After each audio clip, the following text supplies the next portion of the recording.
Good morning, and can I welcome everyone to the fourth meeting of the Education and Skills Committee in 2021.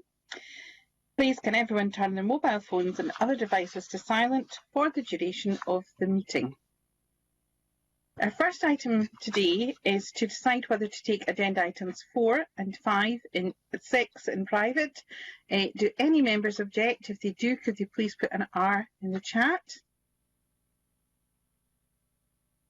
Thank you. I don't see any objections to that. So we'll move to agenda item 2, which is the first evidence session today, where we'll hear from the Cabinet Secretary. This item is on coronavirus and education. And can I welcome John Swinney, MSP, Cabinet Secretary for Education and Skills in the Scottish Government. And Mr Swinney, I believe you're going to make an opening statement. Thank you very much, Convener. Good morning. I welcome the opportunity to appear before the committee today and provide an update on school education and in particular the announcement on the return to in-person provision for some children and young people. Yesterday, Cabinet discussed the latest review of education. As always, as this review was informed by a broad range of evidence and advice, including from the COVID-19 Advisory Subgroup on Education and Children's Issues, the Education Recovery Group and other partners. We consider the state of the pandemic, including case numbers, levels of community transmission and test positivity rates.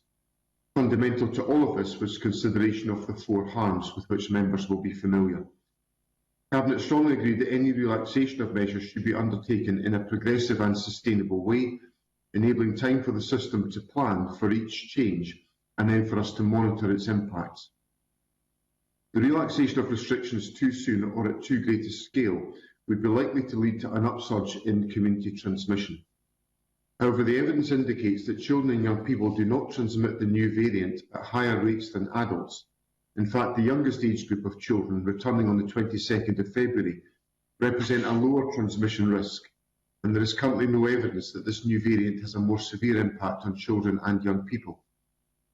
We also know that time out of nurseries and schools causes harm to children's development, and we must not take that lightly. The Cabinet decision confirmed in the First Minister's statement yesterday is that children in early learning and childcare and in primaries 1 to 3 will make a full return to nurseries and school settings from the 22nd of February. Very limited numbers of senior phase pupils will also be able to complete in-school practical work that is essential for completing national qualifications on a part-time basis from the same date. Some further children and young people with significant additional support needs will also be prioritised for a return to in-person provision. This is in line with current practice for vulnerable children and young people. All other pupils, with the exception of vulnerable children and those of key workers, will continue with remote learning. We will take an additional opportunity to confirm the continued decrease in the levels of community transmission and prevalence of the virus for the 22nd of February. That means these decisions will be reviewed again on the 16th of February. At this stage of the pandemic, it is too soon to make any further commitments regarding all other in-person learning, including within colleges and universities. This does not mean that pupils have been left behind. Remote learning support will continue, and we will continue to work to adapt and improve that support. The safety and well-being of children and young people and the staff that support them in education remains of critical importance. Time for partners to undertake appropriate planning will also be important. We will therefore be publishing updated guidance related to these changes as soon as practicable. The Convener, I remain fully committed to working collaboratively with partners to deliver the very best learning experiences for our children and young people. I am grateful to the committee for its continued involvement in how we achieve this and look forward to answering questions from members this morning. Thank you very much, Cabinet Secretary. I'll move straight to questions and can bring in Mr Green first, please. Thank you, Convener. Good morning, Cabinet Secretary. Good morning, colleagues. Clearly, the remote learning will continue to be the norm for the majority of pupils for the foreseeable, whilst the staggered return to school continues. Can I just touch on the issue of remote learning? Does the Cabinet Secretary have an oversight of the bigger picture across the country as to participation rates in remote learning? Because we're finding that anecdotally, the levels of participation and the quality of remote learning does vary from council to council and even from school to school. within local councils. And I do appreciate that these are matters for local councils in terms of the distribution of digital devices and so on. But the reality on the ground is that many parents are contacting members of the committee, and I'm sure all MSPs, with deep concerns about the engagement that they're having with education whilst their children are at home. Cabinet Secretary. I acknowledge the importance of the issues that Mr. Green raises, and I think I would acknowledge this pre-pandemic and during the pandemic, that there will be variability in the delivery of education around the country. We deliver education in 2,500 schools around Scotland through the leadership and direction and statutory functions of 32 local authorities. So there will be variation. We know from inspection reports of schools that pre-pandemic that the effectiveness of schools varies around the country, and where it is not satisfactory, there is a lot of challenge in the education system to make sure that is improved. So I think I would have to accept at the outset that there will be inevitably variation in the pandemic environment through remote learning, where there will be variation in the education system. It is a very wide and diverse system. What I want to assure the committee about is that there is a very clear focus on making sure that we do all that we can as a system to try to overcome that variability. And we do that through a number of different approaches, by putting in place guidance about the way in which the education system should operate in this context. That is supplemented by curricular guidance from Education Scotland on the necessary approaches that should be taken to implement the curriculum in this context.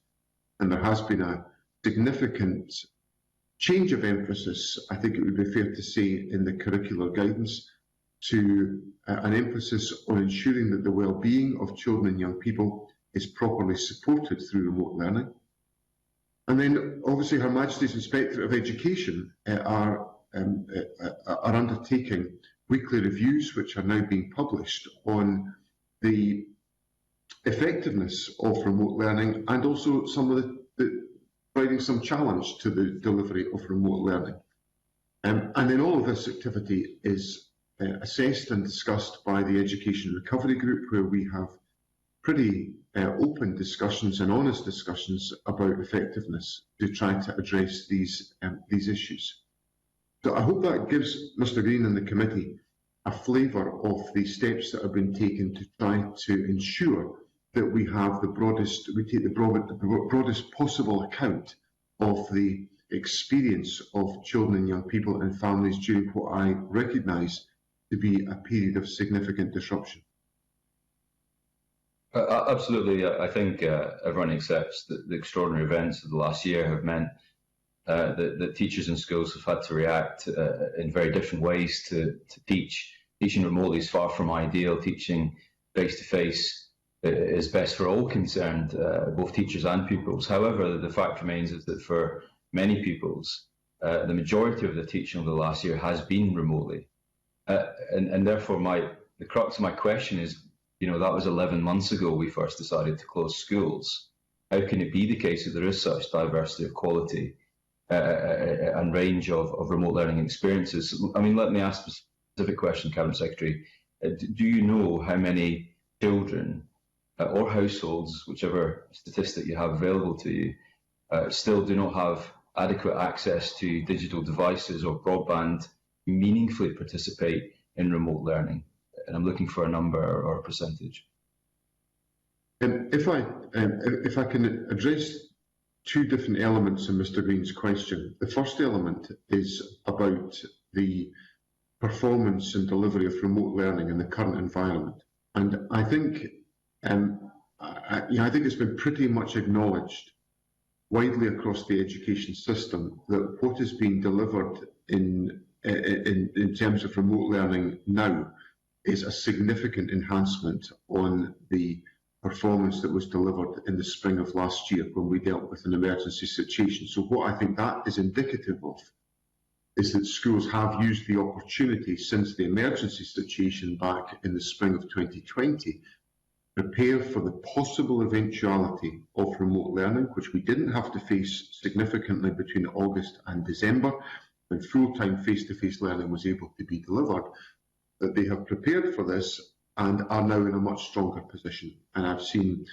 a lot of feedback from different stakeholders and from parents groups. Obviously I listen very carefully to parental opinion on these subjects, and I think generally I think the situation is much improved and much strengthened. It will not be perfect. I'm candid enough to accept that, but I think it's much better than it was last spring, and that's down to the efforts of teaching staff in preparing for this situation. So that's I think the contrast of where we find ourselves in February 2021 compared to April 2020. And I think that's a significant amount of progress. And of course, one of the important assurances on that point is the work of Her Majesty's Inspectorate of Education, who have explored and examined the arrangements that local authorities have put in place. They are the statutory providers of education. So we have been reviewing their plans through Her Majesty's Inspectorate, and the Inspectorate have confirmed that plans are providing the necessary assurance about the delivery of remote learning, but we are also sharing best practice to try to strengthen that performance, because any education system must be a continually learning education system to deliver improvement. And in relation to the question on digital access, and I recognise the importance of digital access, but I want to put one caveat into what I'm going to say, that we are not trying to operate a system where young people need to be sitting in front of a computer for the whole day. That's not that's not what my educational advice would say to me was the ideal way in which a young person should be educated. And indeed, the Education Scotland guidance is a blend of some digital learning, but independent learning tasks, outdoor learning activities, and exercise activity, which is all designed to provide a rounded educational opportunity for children and young people. Now, the latest data exercise I have is that we worked with local authorities last summer to identify the extent of... Please ignore all messages until further notice. I'm in the Parliamentary building. Cabinet Secretary, Please ignore all messages until further notice.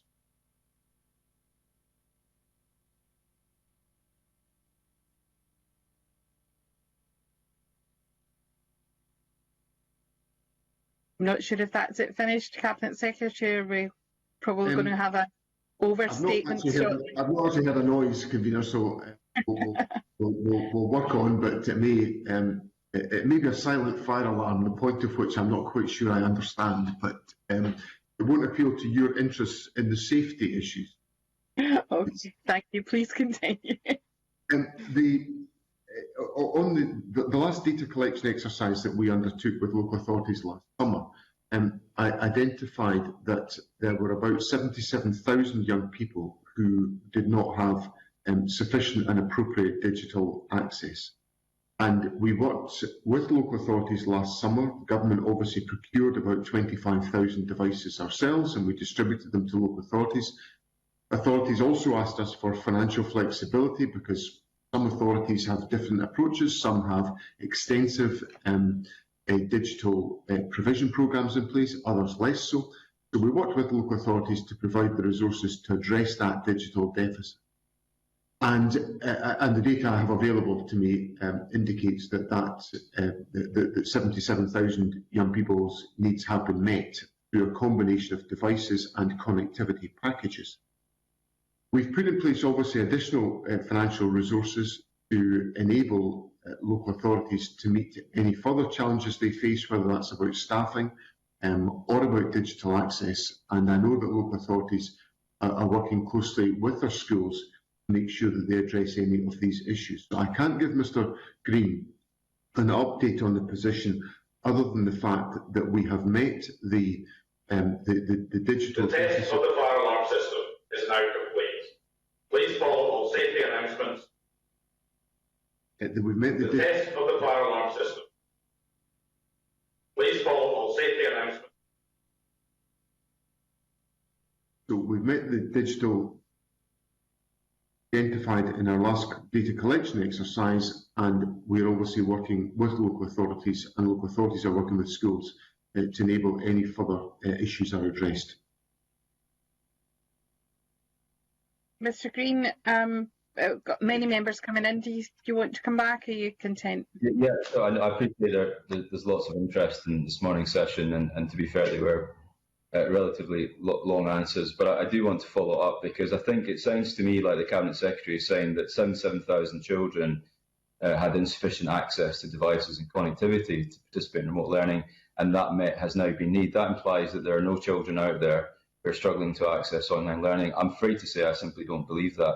And in fact, Education Scotland's own report, the National Overview of Practice in Remote Learning, published just last week, said that all local authorities are experiencing challenges relating to a supply of computing technology, devices and Wi-Fi access for learners and staff.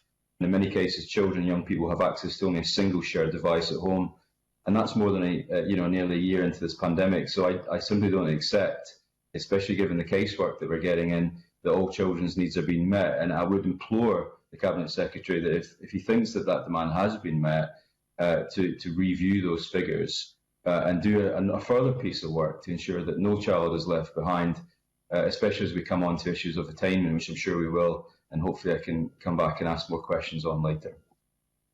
Caoimhín, if I could just say that my answer was in two parts to Mr. Green. There was the data collection exercise, which we addressed, and we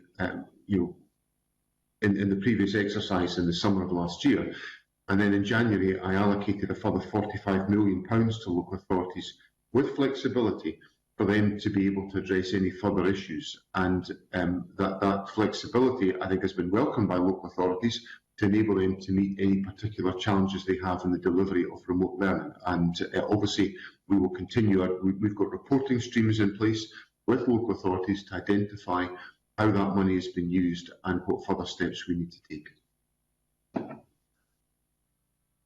Thank you. Can I move to questions from Ms Mackay to be followed by Ms Wishart? Thank you, Convener, and good morning, Cabinet Secretary. I'm going to wrap my two questions into one here.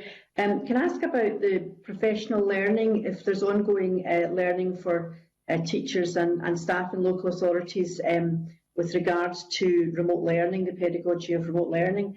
And can I ask about the barriers to schools in providing live learning, and if you can see how that could be overcome?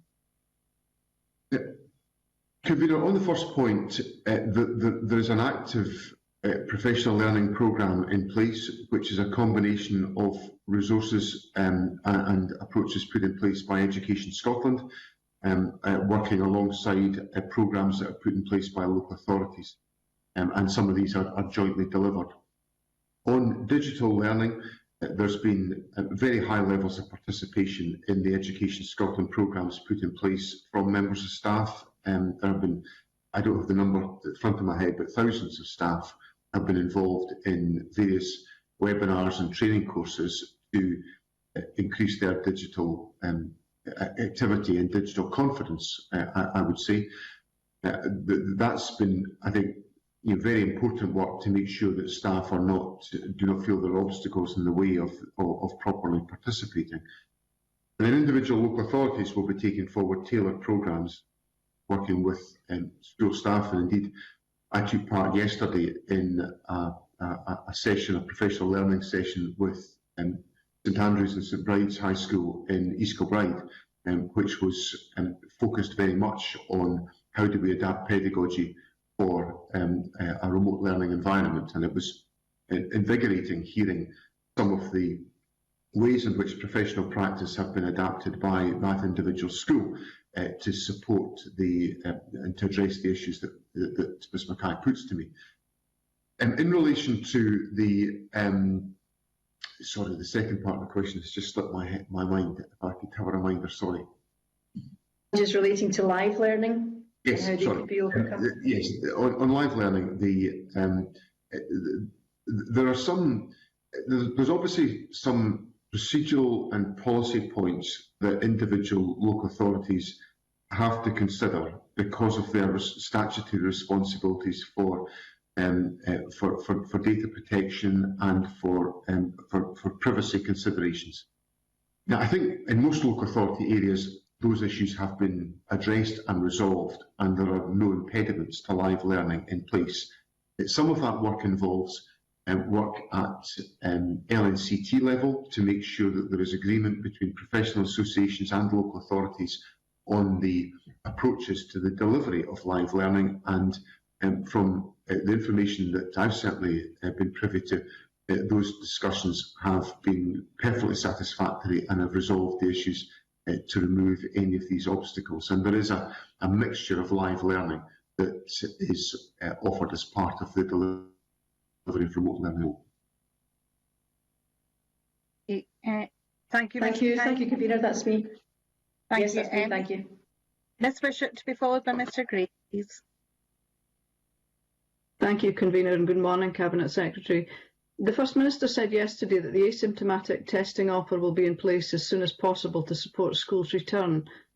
10% of primary school children are in school at the moment, so what asymptomatic testing can be done for schools and teachers now? And given that the Scottish Government accepted the case we were making for students, isn't there a case for testing teachers and pupils in the run-up to returning on 22nd February? And as well as the routine testing once they're back, would that not be the way to avoid people turning up on day one who have the virus but don't know it? The routine asymptomatic testing has been rolled out at the earliest possible opportunity, and I think there'll be large measures of that will be in place and available in advance of the 22nd of February. And we will do our level best to make sure that is as comprehensive as is possible. I think some of the issues about the comparison with students is, I understand the point that Beatrice Wishart is making to me, but I think what I would say in relation to that particular point is obviously the student population were moving around substantially around the country and changing households, so there was a particular requirement for us to be able to mitigate risk in that respect. So I'm confident that the asymptomatic testing arrangements will be in place for the 22nd. I think there'll be large measures of that are in place beforehand. And along with the wider availability of PCR testing for members of staff who are concerned about their situation, which has been available for some considerable time, I hope that these measures are viewed as being of benefit to the building of confidence amongst members of staff about the return of some pupils to face-to-face learning. Thank you. I have a second question, which is actually about the thresholds. The First Minister said yesterday that schools will begin to return on 22nd February if we all stick with it and subject to continued progress in suppressing the virus. So if the return to schools on 22nd of February is dependent on what happens in the next couple of weeks, what do you need to see? We need transparency about the thresholds the government's looking at. So what indicators would you be looking to specifically to guide the decision? And what numbers do you need to see to show for a green light? And how will local circumstances be taken into account? I mean, as one constituent put it to me, will the decision about Shetland schools returning be dependent on the virus prevalence on the mainland? I think that there's a number of important issues in that question. Essentially, the decision has been taken that schools will return on the 22nd of February unless we see a move in the opposite direction. So I think how I would explain it essentially to committee this morning is that we've taken a decision because we are moving in the right direction. If we see if we don't see a continuation of that direction of travel over the next 3 weeks, then obviously that would be a cause for concern. We haven't set particular thresholds or levels. But what I would say to the committee is that obviously we did see a situation where positive cases per 100,000 in Scotland had reached a peak of 302 They are now down at about 136, if my memory serves me right, yesterday. So we've seen a more than 50% reduction in levels in the space of about a couple of weeks. So we've made important progress, and the key indicator for us is about community transmission. Are we seeing community transmission reducing? Are we seeing it being suppressed? And on the basis of the data available to me, it is that movement is quite clearly visible. We've got to see a continuation of that direction of travel, and if people maintain their compliance with the regulations that we have in place, which there is very high evidence of compliance, then that should be the case. Now, Beatrice Wishart raises an important distinctive issue, which is about locality and whether we should proceed on a national basis or whether we should take forward individual community decisions. I think at this stage in the pandemic, I think we are on safer ground proceeding with a national approach to all of this, quite simply because of the importance of making sure we have a clear understanding across the country of the importance of absolute compliance around in every part of the country. Because although over the duration of the pandemic, we have seen lower impacts of COVID, comparatively speaking, in some of our island communities than in the mainland, we have still seen quite significant threats. We have a very acute challenge in the Western Isles as we speak just now around the Western Isles Hospital and in other communities. I think we need to have that national approach to make the important progress on the pandemic, but I would not rule out the possibility of taking distinctive decisions in individual communities as we see levels of community transmission in the country as a whole come down to a lower level. And indeed, I had a discussion with political leaders and administrative leaders from the island local authorities and from Highland Council just last week, and the convener of, forgive me, the leader of Shetlands Council was involved in that conversation to air very much the issues that I've just discussed, and I said I would give consideration to whether there could be variation deployed on that basis. I think that may follow the community the suppression of community transmission that we're currently involved in. Thank you, Cabinet Secretary. Thank you, Convener. Thank you. Can we move to questions from Mr. Gray to be followed by Mr. Creer?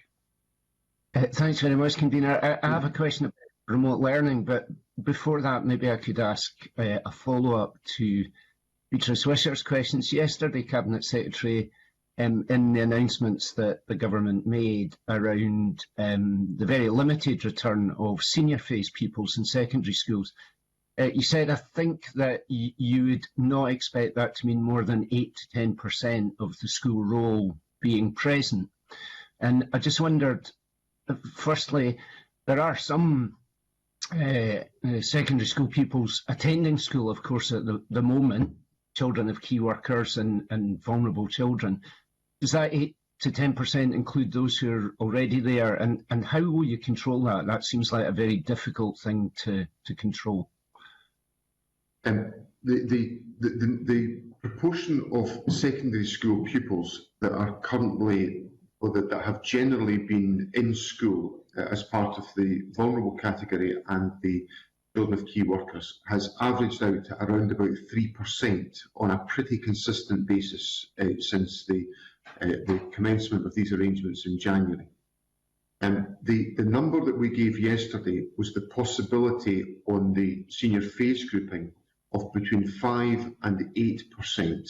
So that would be in addition to that 3%. It's 5 to 8%. But how I would like to express this to the committee is that I wouldn't like that to be considered to be a quota. It's definitely a ceiling, but it's not a quota. It doesn't have to all be used. The judgment that has to be applied is what is the critical practical work that is necessary to ensure that a young person's learning opportunities are not disadvantaged by the absence of face-to-face learning to undertake practical tasks that can't be undertaken by remote learning. That should drive a school's decision-making about which pupils should be invited back in to do those particular tasks. So it's task-specific work that has to be undertaken to satisfy the learning and teaching requirements of the curriculum and therefore to enable certification. It's not a quota, but it's a ceiling. I hope that provides a bit of a shape to the answer to Mr. Gray. The decision-making will rest very much in schools, because some schools, for example, may have undertaken some of this practical work already when they had pupils in, and there may be no necessity for them to bring young people in for these purposes. Others may have not approached the curriculum in that fashion. So it will vary from school to school, but it's to try to limit the numbers, but to give the opportunity for young people not to be disadvantaged by not being invited in to complete these tasks. Okay, my other question, as I say, was about remote learning, which Mr. Green and others have asked a bit about already. It's most senior school pupils are going to have to continue for the foreseeable future with remote learning, and I think it's pretty widely accepted, and the Cabinet Secretary has accepted this in the past, that that will increase the poverty-related attainment gap almost inevitably. And so my question is about what can be done to try and mitigate that impact. And the Cabinet Secretary knows that yesterday I posed a question to the First Minister based on an initiative in East Lothian, the tutoring initiative, where 300 pupils in this position identified by the school will be assigned a tutor to work with them over a period of time, one-to-one, in order to help them catch up, as it were, with some of the lost learning that's taken place. And in a response, the First Minister said that such an initiative was in fact available nationally through eSchool, the national e-learning offer. So I just want to be clear about this. If I am a teacher and I identify pupils in my school who could do with this additional catch-up work, was the First Minister saying that through eSchool I could arrange interactive one-to-one tutor support for that pupil over a period of time? That facility is available to all pupils around the country, advertised and promoted by eSchool, and these sessions take place on a daily basis during the working week to provide these opportunities for young people. But I wouldn't want it to be considered to be an either-or. I very much welcome the initiative that Ian Gray talks about that's been taken forward within East Lothian. I think that's welcome, and I know that there are other local authorities and other schools who are doing a great deal to provide opportunities of this type, because that's exactly what should be happening. We should be maximising the opportunities to engage young people in their learning in whatever approaches and fashions works. And specifically on the issue that Ian Gray raises with me about young people who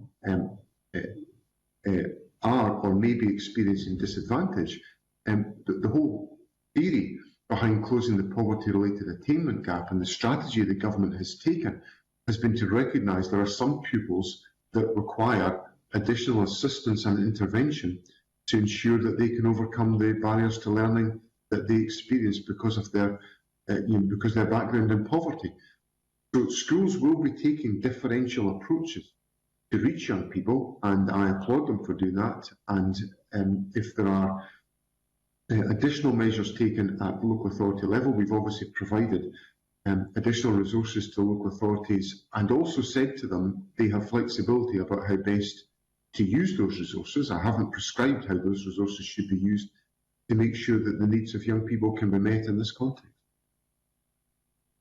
Well, thanks for that. I mean, I appreciate you may not have this number to hand, but maybe you could write and tell me how many of these interactive one-to-one tutoring partnerships have been set up with pupils through the national scheme.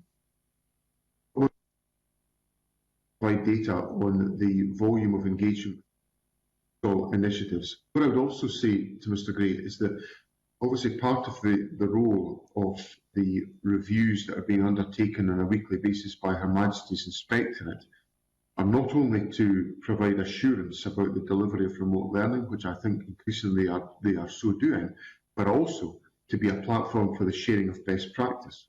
So the type of initiative that Mr Gray talks about in East Lothian strikes me as being something that is worthy of being understood and shared around the country, as illustrative of how we can go the extra mile to make sure that the disadvantage, that we almost don't resign ourselves to disadvantage being entrenched by the pandemic. Mr Gray's question, I understand exactly the foundation of his question, suggested that there might be an inevitability about educational disadvantage coming out of the pandemic. That doesn't need to be the case if we act accordingly and appropriately to tackle these issues. And I know that that's something of which Mr Gray will be supportive.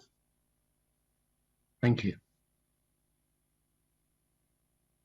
Thank you. Can we move to questions from Mr Greer to be followed by Mr Johnson?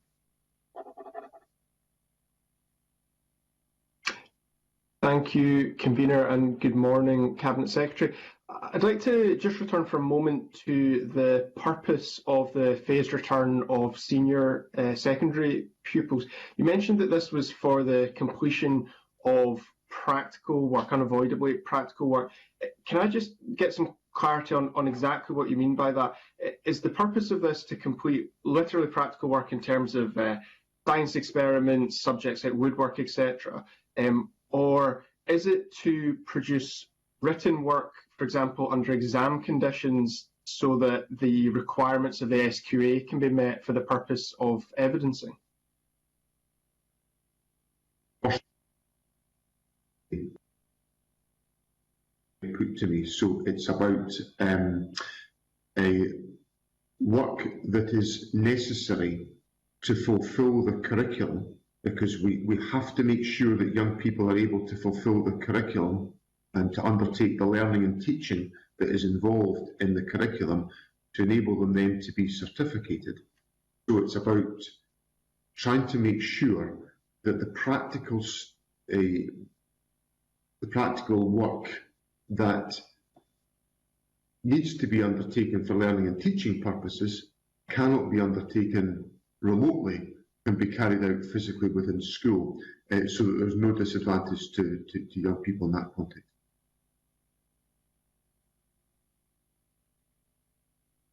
Sorry, Cabinet Secretary, your microphone wasn't on just at the start of your answer, which, if my reading is any good, I think was quite important.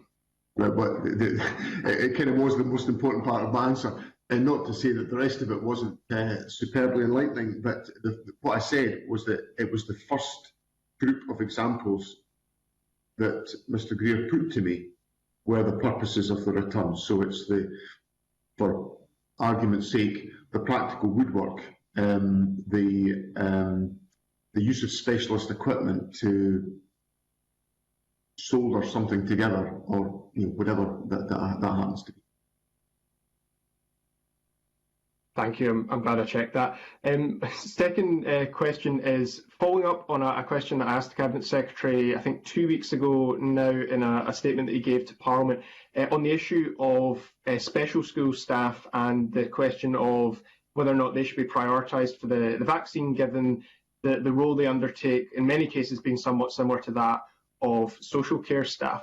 The Cabinet Secretary indicated that this was under consideration. I believe the Scottish Government may have asked the JCVI for guidance on it, or at least the JCVI were considering it.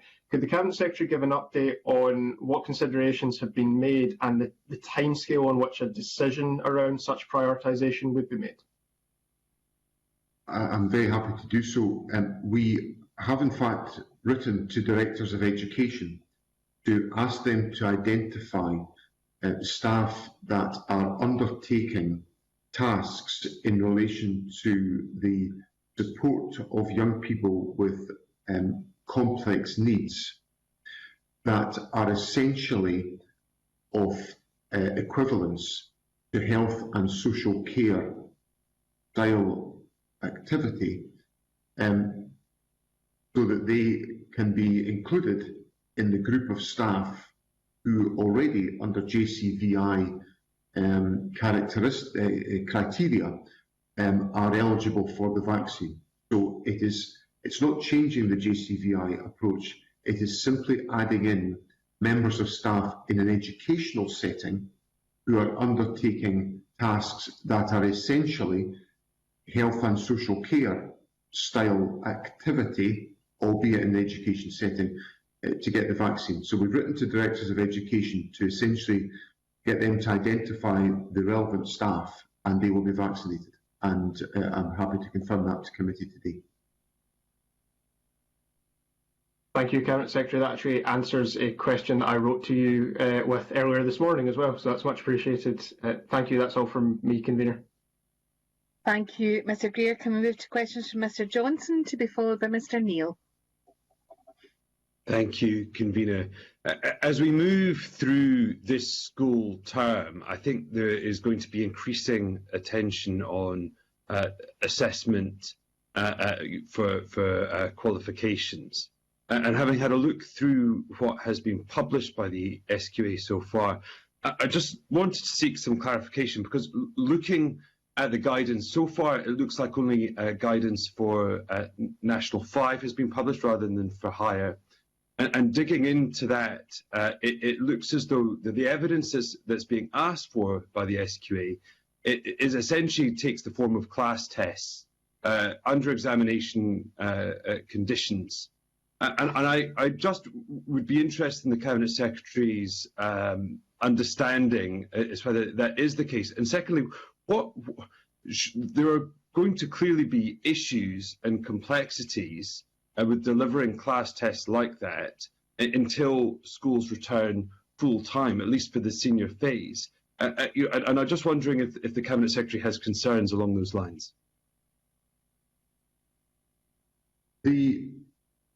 Mr Johnson is correct that the guidance has been set out on the basis of the approach to National 5 in detail, although there has also been material circulated to schools of the type of examples of work or assessments that individual pupils should be judged against as part of the higher and advanced higher qualifications. So that material is already in the hands of schools. Now, what we are looking at, because Mr Johnson is correct, there is an impact on the delivery of all of this approach of operating within a remote learning context. So the National Qualifications Group, which is led by the SQA, but it involves the professional associations, directors of education and colleges, which was a very deliberate approach to try to get system-wide buy-in to the approach that we take. We are working to make sure that we have an appropriate model and mechanism in place to ensure this is the case. Now, there's some early work that has been done to make sure that's the case, principally around the work on ensuring there is understanding of standards, that is widely understood across the teaching profession, that we have examples of the different assessment pieces of assessment activity that could be considered by individual schools to be undertaken, and that all of that is fed into the education system at this stage. We've also taken a decision to delay the collection of estimated grades from schools until really the last possible moment on the 18th of June. And the purpose of that has been to say to the education system, look, concentrate just now, and this has been explicit in the guidance that's been issued, concentrate just now on the learning and teaching, and we will support the various assessment and estimating processes at a later stage, so that we can actually maximise the opportunities for young people to be able to engage in the learning and teaching, to enable them to be certificated. Because if they haven't done the learning and teaching, then the challenges of certification become even greater. Thank you.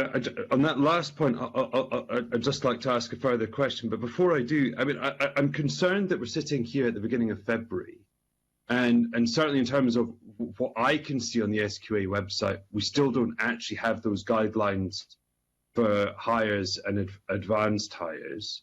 And indeed, we've also, well, you say that the deadline for submitting evidence has been slipped to June, and I understand that, and that probably makes sense. I mean, I think that is now the third deadline we've had. I think when the guidelines were issued in December, initially that was the end of April. When will we have a complete set of both assessment standards and also timeframes, and that will be locked down? And then just on that point that the Cabinet Secretary touched on there, because we have had this 2-month period of remote learning, and it's a minimum of 2-month period, plus the disruptions through the autumn, there are going to be substantial elements of the curriculum that just will not be possible to have covered. I mean, that's a simple fact, and therefore, given that we're only assessing what has been taught, not what hasn't, and not conjecture about how people might have performed, what is going to be done to catch up, either in the next school year or over the summer holidays, for those young people who will be this year? Kavita, what I'd say to Mr. Johnson is that we're obviously dealing with, I think they were dealing with a moving feast. It wasn't part of my plan that we moved to remote learning for January 2021. That was not what I wanted. I worked with the education system to get schools back up and running full-time face-to-face learning in August, and we sustained that for the overwhelming majority of pupils without interruption until December. Most pupils had an uninterrupted education for the autumn period. So I don't accept the characterisation from Mr. Johnson that the autumn period was one of significant disruption. It was for some pupils, I accept that, but not for the overwhelming majority. There was a lot of learning and teaching undertaken in the autumn. Now, what we've got to, we are, the National Qualifications Group that I referred to a moment ago is meeting on a constant basis to identify how best we can work pragmatically with the situation that we find ourselves in. And to be fair to the National Qualifications Group, I can't say to them, look, you're going to have every pupil back in on date X, because I don't know the answer to that question yet, because we're dealing with a pandemic. What I am confident about, as I set out in my earlier answers, is that a huge amount of work is being done to sustain learning and teaching through remote learning. There is a weakness in that, which is some of the practical work, and I've taken a step yesterday to address that by enabling schools to bring back in senior phase pupils to do that essential practical work within the curriculum that is necessary to satisfy the curriculum and therefore to create a platform for certification. The combination of what remote learning is delivering, what we can do by bringing in a limited number of senior phase pupils, and what we can get the system to concentrate on by delaying the gathering of estimated grades until the last possible moment, maximises the opportunity for learning and teaching. Now, if you go back to what would be a normal school year, most school years would involve an end to formal learning and teaching at the start of the Easter holidays. And then young people would go off on the Easter holidays, and generally they would be on study leave before they started their exam diet in late April. We will have the opportunity, all being well, to continue learning and teaching for a much longer period before we have to get to judgments being made. And the National Qualifications Group is looking at how we can pragmatically do that in what is a constantly changing environment. And we're working very closely with the education system to make sure that the opportunities for learning and teaching are maximised. So, Mr. Johnson asked me, when will we have a locked down set of arrangements? Well, it's quite a difficult question for me to answer because I don't know quite what the arrangements are going to be about the restoration of face-to-face learning. I'm doing the best I can in the short term to open up those opportunities for some senior phase pupils. But the best guidance we can give to the system is the guidance that we have given already, which is concentrate on the learning and teaching and make sure young people are anchored in the learning and teaching, and the assessment and certification can follow from that. Just briefly, on that point, surely the best guidance and support we could give would be actually to provide the specific updated guidance for hires and advanced hires, as well as national fives, on what the evidence should be. I mean, I take it, I accept to some extent you can't produce a fully locked down set of guidelines, but at the very least, surely that should come out. And does the Cabinet Secretary know when that will come out? And then just finally, one very brief point. I know that the work is ongoing with the National Qualifications Group, but they don't produce published minutes and papers, just simply updates. Should it be better if full minutes and published papers were provided publicly so we had full transparency regarding this work? First of all, I think I would take issue with Mr. Johnson about the material that's available. I think there's a very clear explanation of standards that's available about all national qualifications. I think that's all available and has been communicated to the education system. I think what we have not finally nailed down, because we are trying to be as pragmatic as we possibly can do to make sure that the life chances of young people in Scotland are not in any way undermined by the current environment, is to find the ways in which we can set out clearly and reliably and with certainty what the final assessment mechanisms will be.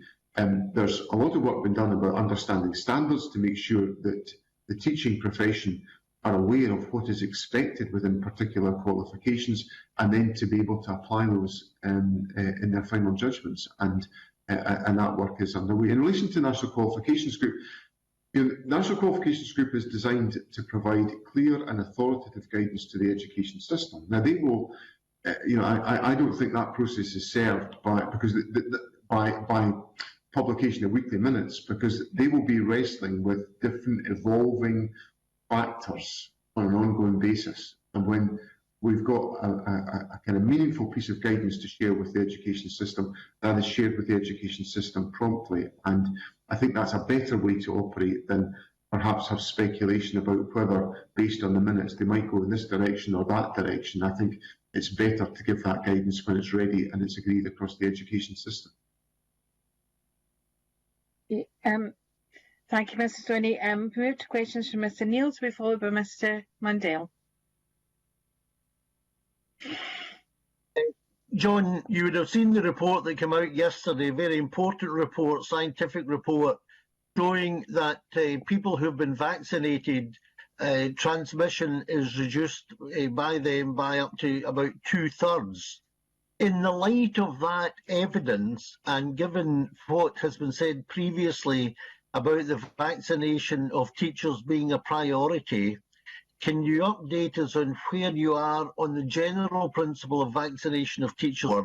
I know the Joint Committee on Vaccinations and Immunisation are leading this work, but particularly given yesterday's report, do we not need to put our foot in the accelerator on this? Obviously, there'll be members of the teaching profession will be included in a number of the JCVI criteria as we work through those. We've obviously followed the JCVI criteria faithfully to make sure that we have the maximum impact of the use of the vaccine on addressing the risk of mortality.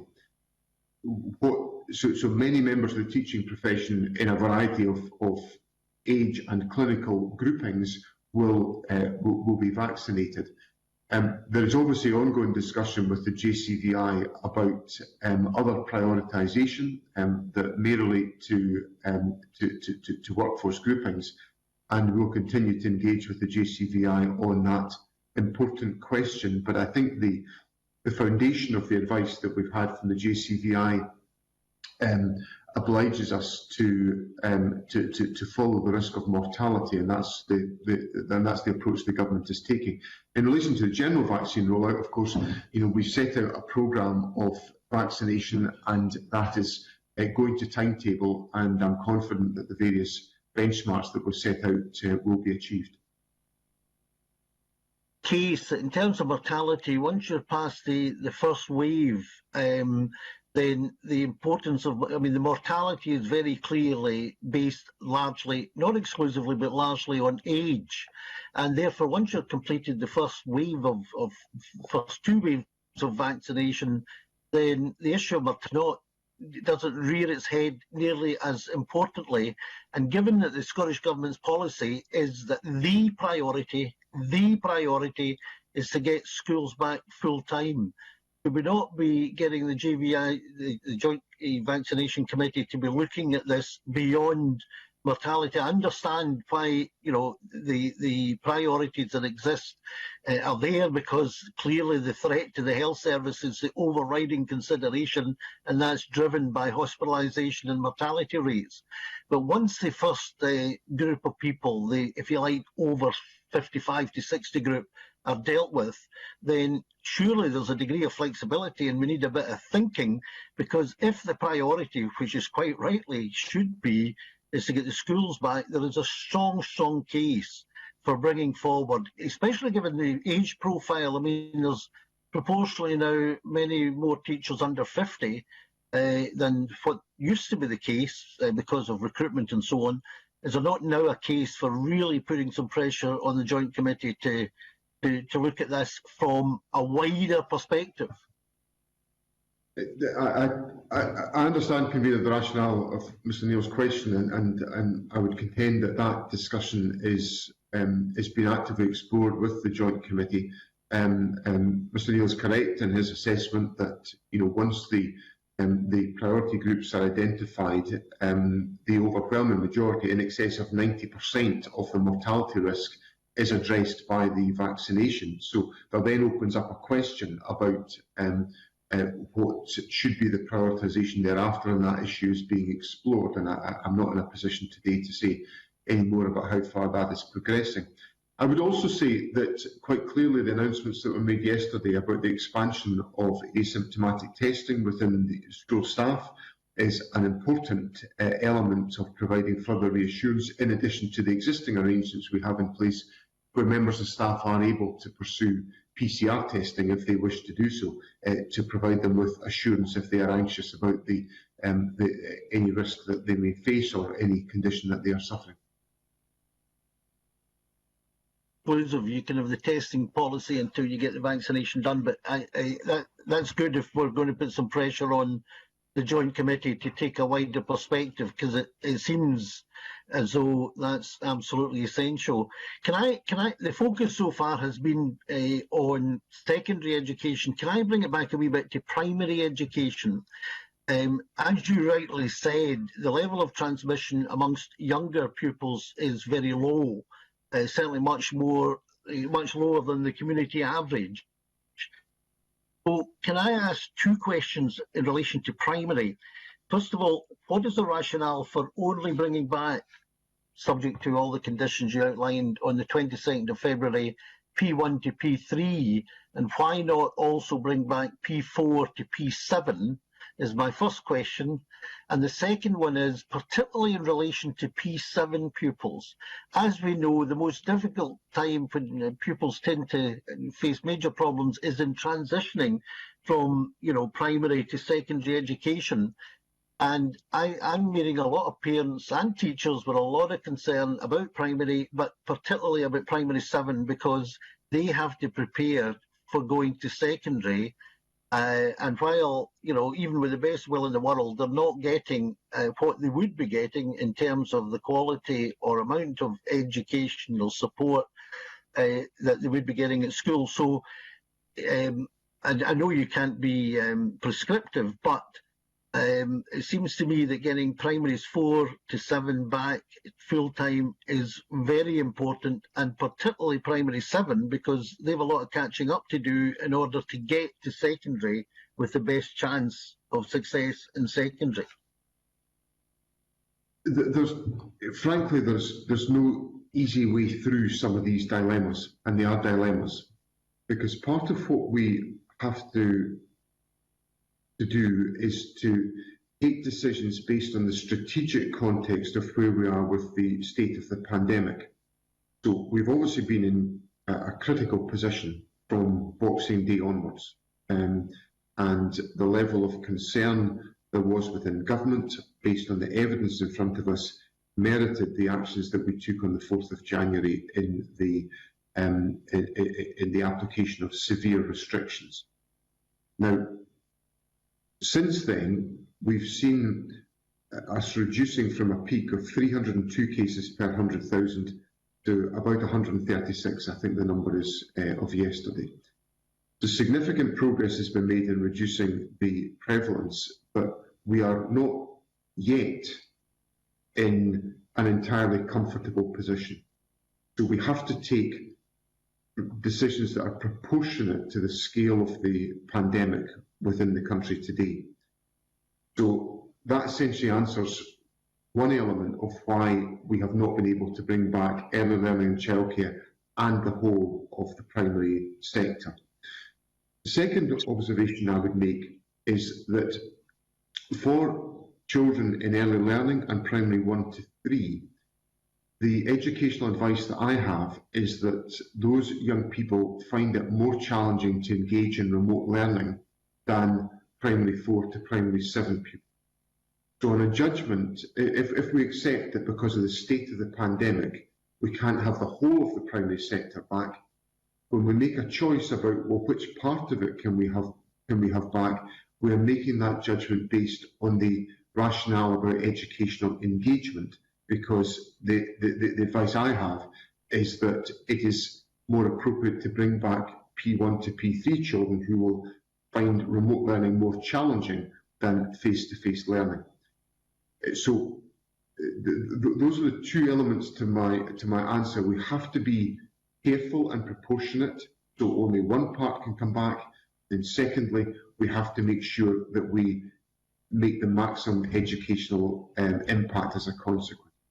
Final point I'd raise is in relation to Mr. Neil's very legitimate point in relation to primary 7, whereby the transition is an important milestone. And what schools did last year in a period of extraordinary disruption was invested a significant amount of time and child focus and child-centred activity on making sure that the transition could be managed by children and young people. And I felt that was done successfully. The feedback I get from schools is that transition has been well managed despite the difficulties and the challenges, and that will obviously be a priority for us in focusing on how we return other cohorts to make sure that we support young people in not having any long-term damage done to their learning as a consequence of this disruption. Point of this is, and I hear what you're saying, obviously, but also there's the mental health and as well as educational impact on these young people. So has the mental health impact of staying off school been taken into consideration, as well as the criteria that you've outlined? Because clearly, with the stresses and strains of people at the present time in the lockdown, mental health issues are rearing themselves as sometimes the major issue in some families. So has that been part of the consideration? Because clearly, you know, the mental health impacts of children being off school, both for the children and in some cases for the wider family, we know is pretty serious. Cabinet Secretary, we'll move to Mr. Mundell after you answer this question. Thank you. But if you could answer Mr. Neil, thanks. These are absolutely fundamental questions, and they have been considered as part of this exercise. You know, I would love to be in a position to secure the return of more children to face-to-face learning. I'm having to tread cautiously on on an approach that I believe is sustainable, and which the Education Recovery Group believes is sustainable within the wider constraints of the pandemic, and the Cabinet have come to that conclusion. But I acknowledge the significance of the mental health issues, and we've put in place a lot of approaches through Parent Club, through the additional parenting support resources that have been available through the local authority funding distribution that I have made to try to address these issues. But I can assure Mr Neil and the committee that these questions have been significantly addressed as part of the prioritisation that we put in place. I'm moved to Mr Mundell to be followed by Mr Adam. Thank you. Thank you, Convener. The first question I wanted to ask was, I mean, I fully accept that there's limited capacity and room for manoeuvre, but when we're talking about senior phase pupils returning for essential practical work, has the Cabinet Secretary given any consideration to senior phase pupils who don't have any access to internet at home, and whether or not there's space either now or moving forward for schools to allow that very small group of young people who have absolutely no internet access at home to come in to complete essential coursework? It might not be practical work, but essential coursework that they can't practically do at home. I acknowledge the point that Mr Mundell makes, and I think I would respond to it in probably much the same vein as I responded to Beatrice Wishart's point about some of the island issues, that I think we have to have scope in our consideration to address some of these legitimate practical challenges that might exist for young people to engage in their learning. I would, it would be part of, if a young person was struggling in relation to digital access, perhaps through connectivity challenges in a particular locality, schools have been resourced and supported to enable them to address that in other ways. So whilst it is desirable to have that digital connectivity, it's not the only means by which learning can be undertaken. There can be I see a lot of other examples around the country where schools are making available access to materials and to educational resources through the school by collection or by access to local shops in different villages. In my constituency, educational materials for secondary schools that cover a number of different towns and villages are available in convenience stores in different parts of the community. So schools are really thinking through, how do they reach young people, how do they engage them in their learning. So, but I certainly wouldn't rule out the possibility that Mr Mundell puts. I think it's a reasonable proposition. Mr Mundell? No, and I recognise all those things, and I see schools coming up with lots of innovative ideas. I think it's just for a very small group of people in senior phase who are likely to be undergoing assessment, who've got limited communication with teachers and struggling to complete certain bits of work, if they don't have the ability to research things and look at things online at home. So that was all I was talking about. Could I just come back on a further point there? One of the points I was explained to colleagues earlier on is the absolute priority must be to ensure that young people are able to undertake the necessary learning and teaching. So a school should be able to satisfy themselves that that is being undertaken. That is the absolutely critical issue. So by dialogue with pupils and understanding their circumstances, I would be very concerned if a school was not, hearing from pupils, in touch with them about it. I would be very, very concerned. I'd also be very surprised by it, to be honest, because I think schools are going the extra mile to reach pupils. But that type of problem that Mr Mundell puts to me strikes me as something that schools should be aware of and should be designing mechanisms to address, and we've put the resources in place to enable that to be the case, and to make sure the learning and teaching can be accomplished, because that is the platform for certification at a later stage. No, that's helpful. The second question I wanted to ask which is not directly related to schools, but does impact on early years, which I know the Cabinet Secretary has a broader responsibility for, although having a junior minister, was for those young people, particularly for mothers on maternity leave, and those who don't work and haven't in the past chosen to access nursery, was just whether any additional support would be made available for them where they don't have an extended childcare bubble or other family support. Is there a mechanism for them to access additional support at this time? We've got a range of materials that we've made available through Parent Club, which is our principal means of communicating with parents and providing support to parents.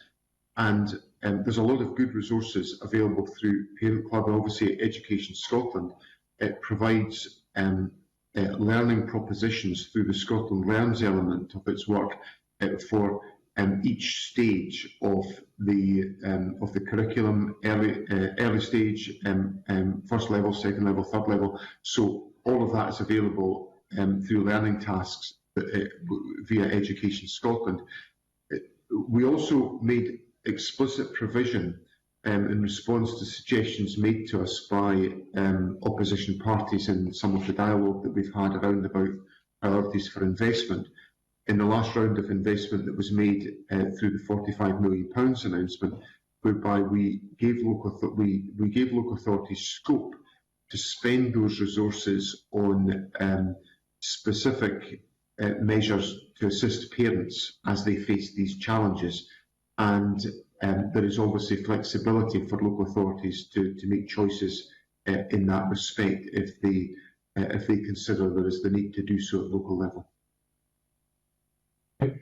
Thank you for that. I mean, I've had a number of young mothers in touch off the back of yesterday's announcement who were concerned, at the idea that they won't have access to family and friends. Obviously, it's very cold and wet at the moment for those with children under one, who really kind of fear the lockdown being extended. I obviously understand why we're having to do that, but when they have no external access to childcare or support, through cold, wet months when it's difficult to meet people outside, it's really just to highlight their concerns, because obviously they support young people getting back to school, but it creates a worry for them that they're going to have to keep struggling on for longer on their own.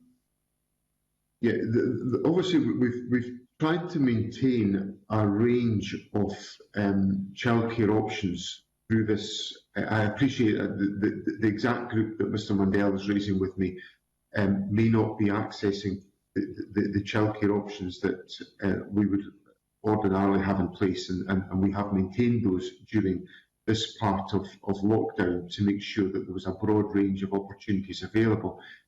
But I think Mr Mundell's question legitimately raises the issues around isolation, which all of us are concerned about. I'm very concerned about the impact of isolation on individuals, particularly young families. There can be really challenging times, and it's not an easy period. And I think the best counsel I can give is that the more we concentrate on trying to reduce prevalence, the more we can begin to get back into something resembling a normal approach to life. We can begin to address some of these issues of isolation. But I acknowledge there are a range of options on childcare available, but they might not meet everybody's needs at this point. Thank you. Can we move to questions from Mr Adams before Mr Gibson? Thanks. Thank you very much, Convener, and good morning, Deputy First Minister. Ironically, Deputy First Minister, today I was talking to my sister Jennifer, and she's got a primary school, my niece is in primary school, Kimberley, and she was talking about having a 9:30 AM Google meeting for Kimberley and getting her organised for it. Now, one of the things that parents have found is over this period is there's been a newfound respect for the work that teachers do. I know my daughter's the same. She's got a primary school, my granddaughter's in primary school as well. And I'd like to ask about the return to school, because there seems to be two camps when it comes to return to school. There seems to be those that are saying, and I think that's a minority, they want their children to go back to school as soon as possible, regardless. and there is a majority that have taken a more safer approach and worried about making sure everything's safe. So when we're going to the return to school, Deputy First Minister, how will that look? And just to follow on from Beatrice Wishart's question, will it be different across the country? Because I'll probably be coming this more from an urban point of view when you've got kind of high density population all around various parts in my constituency in my area. And how do we ensure that we get to a place where both parents and teachers are happy with all the safety protocols that we have in place? I think the only way that we can address the issues that Mr Adam raises is by providing an assurance to everybody that we will proceed with caution and that we will have safety paramount in our consideration of the return to school. And that's the assurance I openly give the committee today. Now there will be people who are critical of the fact that the government did not go further yesterday. And I understand exactly why they're critical of the government, but I equally have to be able to assure staff, pupils and families that it is safe for us to contemplate a return to face-to-face education. So the issues of safety will be absolutely central to the cautious judgments that the government makes in this respect. In my opening remarks, I made reference to the 4 harms, and this has been a framework the government has developed whereby we look at the direct COVID health harm, the non-COVID health harms, the social and the economic impacts of COVID, and we try to come to a rounded judgment about what is the correct steps to take. Now, if we go back to the 4th of January, the government essentially had to look at the direct COVID harm, and we had a pandemic that was galloping away from us, which if we didn't take dramatic action of the type that we took, we would have ended up in a worse position. And we took that dramatic action, and we're seeing dramatic results as a consequence. So I think because we had to act urgently, we're now in a situation where, having acted urgently and effectively, we can begin to take some cautious steps to move towards a resumption of what we might all consider to be resemble normal schooling activity. But I give the committee and the public the assurance the government will do that with safety uppermost in our mind. I think one of, just in a final question, Convener, I think one of the, if I use my granddaughter and my daughter as an example, younger parents seem to have a more fear. One daughter has a fear of, when is it safe to take the wee one to school? When is it? These are the things that are constantly going through their minds. So my concern would be, how do we get parents like that into a position where they might be hearing that teachers will be saying they've got their concerns as well? How do we find that balance, Deputy First Minister, where people can actually feel, totally, I take on board that you said you'll take a commitment that you'll make sure that will be the case, but how do they, when they're going about their day-to-day life, how do they get to feel that they've got that opportunity to feel secure that their child going back to school? We've got to do 2 things. I think we've got to widely communicate the advice that we receive on these questions, and that advice will be communicated, which demonstrates that the government has only taken these decisions because we have scientific advice that enables us to do so. And we should openly, that information should be available for open scrutiny as part of this process. The second thing is that we've got to make sure that we have effective mitigation measures in place in our schools to protect staff and pupils. And I have taken great care to make sure that we have that we take every step to prepare relevant, appropriate and effective mitigation measures within our schools. That's published in the guidance that we've set out. I've taken a number of steps to challenge that guidance. We invited the Health and Safety Executive to, well, I don't know if we actually invited them. I think they probably invite themselves, actually. I think they're allowed to invite themselves to check whether the mitigation measures were in place and effective, and we had a very positive feedback from the Health and Safety Executive on that question. Just last week, I spoke to Professor Kath Noakes, who advises the United Kingdom SAGE group process on mitigation measures around ventilation, hand hygiene and other measures to just to check that her assessment of the measures that we had in place. And we had a very helpful conversation which reassured me that we had in place the measures that were appropriate. But I'm and these measures are formulated by the Education Recovery Group, which involves the professional associations. It also involves other trade unions. Unison is a member of the Education Recovery Group, and it's important we listen to all staff, hear their views, address their concerns, and crucially, put the mitigation measures into practice. So I think that's the route. It's about open information being available and putting in place effective mitigation measures. And I think what the evidence tells us from the August to December period is that our schools were not purveyors of the virus, they were victims of the virus. The virus was out in the community and it made its way into schools. It wasn't that the virus was circulating its way around schools. And that was because our schools were safe environments in which pupils and staff could operate. But the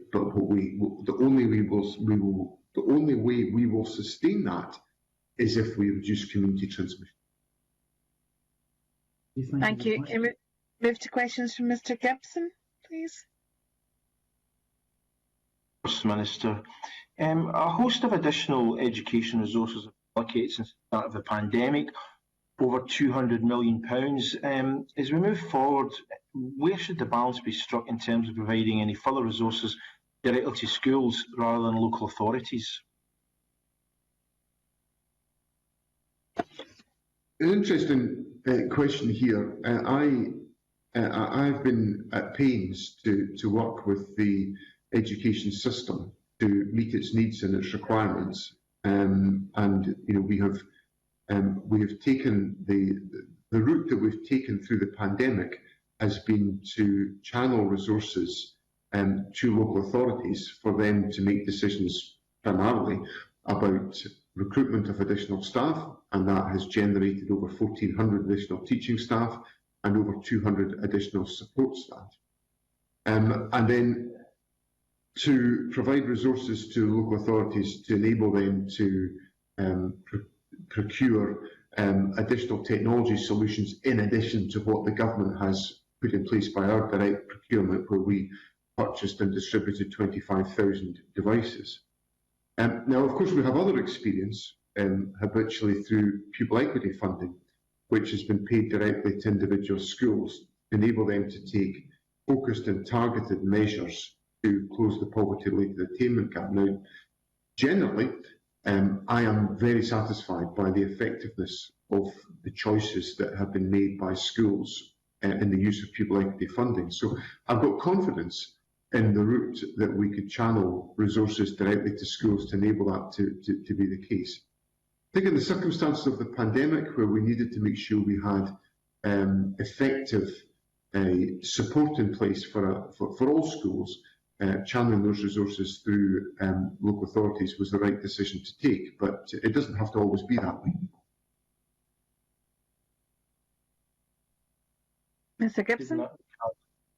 Yes, sorry, I think an element of flexibility would definitely be appreciated in that regard. Now, at the start of the session, Mr. Swinney, you said that a very high number of teachers are participating in digital learning. I'm just wondering if there are any schools or local authorities that are doing particularly well that others could possibly emulate. And also, what of physical education teachers and others that you would not necessarily imagine would perhaps be as up to speed in terms of digital learning, etc.? How are their skills and others being fully utilised at this time? I think the purpose, some videos of me to draw out particular areas of success in digital learning, but you have got if you take, for example, authorities like the Scottish Borders, the Scottish Borders have essentially gone for an all devices approach for all pupils, and I think that's given, frankly, it's given the Scottish Borders a really strong platform for the delivery of digital learning.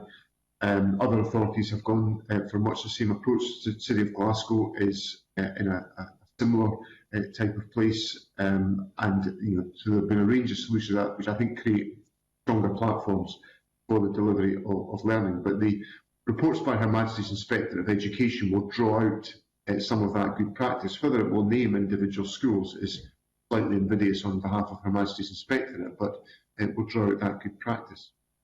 In relation to the second part of Mr Gibson's question about PE teachers and digital learning, there are more things happening across digital platforms than I thought were possible, with different elements of physical education being delivered digitally, teachers leading exercise routines and skills training across Microsoft Teams and various other applications. So the lack of physical presence is not always an impediment, although there will be some elements of practical work which cannot be undertaken over a digital platform, hence the decision that the government announced yesterday on some access for senior phase pupils. Thank you. I mean, I'm really pleased to hear about the Borders, and I think that if there is areas where elements of excellence have taken place, I think highlighting it can only be beneficial, and others can decide whether or not they wish to emulate them, or at least find out what's going on in those areas to see how they can maybe tweak their own practice. Because I think we want a high tide floats all boats, and if we can share best practice, which I think has always been an issue in Scotland, despite it being a country of only 5.4 million people, then we can certainly move forward. So thanks very much for that, Cabinet Secretary. Thank you. If I might add to Mr Gibson's points, Convener, that has been one of the key elements of reports by Her Majesty's Inspector of Education to identify examples of good practice, and I would, I'm certain that members will have looked at these reports, but I do think they are a valuable insight into how remote learning is being delivered, and some of the innovation and creativity that has been put into the delivery of education, and the change of pedagogy that's been required by this approach, which has been responded to very substantially by members of the teaching profession. Thank you. I have two quick supplementaries, I hope, from my colleagues. The first one from Jamie Green, and then from Ross Greer, please. Thanks, Mr Green. Thank you, Convener. I appreciate that. I just want to return, Cabinet Secretary, to a previous answer. I think it was to George Adam about the role of schools and the virus transmission. Presumably, the rationale for keeping schools close to the majority is that there is an accepted principle that they are a part of the vector of community transmission process. But I'd just like to press slightly on that. Can we be clear, I think with parents, perhaps the public, where the case has not been made, what specific roles schools play in community transmission or in the increase of the virus? In which case I would ask, why has the government not already set up a nationwide programme of mass asymptomatic testing of either senior pupils and or all staff, which surely would identify positive cases and allow for far greater numbers of pupils to return to class more quickly? I don't think it's quite as compartmentalised as that issue, because I think the problem, the issue I was trying to address in my points to Mr Adam, were that if community transmission is low, then we have greater opportunity of maintaining face-to-face schooling, and we have greater opportunity of minimising risk to all involved in the education system. If it is too high, and obviously education we faced with over 300 cases per 100,000 is too high, the ability to sustain face-to-face schooling and also to be operating on the precautionary principle, I think changes quite dramatically. I don't think we can look at schools as in one compartment and the community in another compartment. So what I was trying to set out in my answer to Mr. Adam is that I don't think schools, really the evidence demonstrates that schools are significant transmitters of the virus, but they are victims of the transmission of the virus in the community. And that can be very disruptive to learning, and it can be clearly serious from a safety perspective. So what we have to do, and that's why public participation and compliance in the wider measures is so important, is suppress the prevalence of the virus to protect face-to-face schooling. And that's the strategy that we're forming. And what I think members of the public can now see is, having worked with us to suppress the virus in the community, we are now able to open up some face-to-face schooling, and the more we suppress, the more we can open up face-to-face schooling. Mr. Greer. Thank you, Convener. Hopefully very brief. Cabinet Secretary, in response to a written question from myself, you confirmed on the 26th of January that you were still in discussions with COSLA about the distribution of the additional £45 million for schools, and COSLA leaders were due to discuss that, I think, on the 29th. Has a distribution formula for that £45 million been agreed, and if so, has that money yet been received by councils? I am pretty certain the agreement has been reached. In fact, I am pretty certain I authorised a letter yesterday to go to local authorities confirming the distribution arrangements. So the one point I would say to Mr. Greer is that there isn't, there generally isn't a requirement for the money to arrive in the bank account before local authorities can begin to commit against that expenditure. Local authorities have got reserves which enable them to handle cash management, to make commitments without the money being in the bank. But the distribution arrangements, which are consistent with the distribution arrangements for the previous £80 million that were distributed, have been maintained,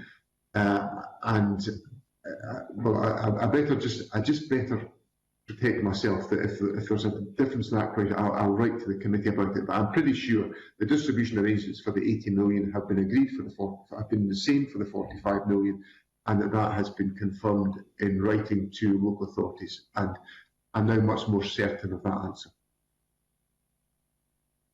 Thank you very much, Cabinet Secretary. That concludes questions on agenda item 2, coronavirus and education. Before moving to agenda item 3, I'm minded to have a very quick 5-minute break.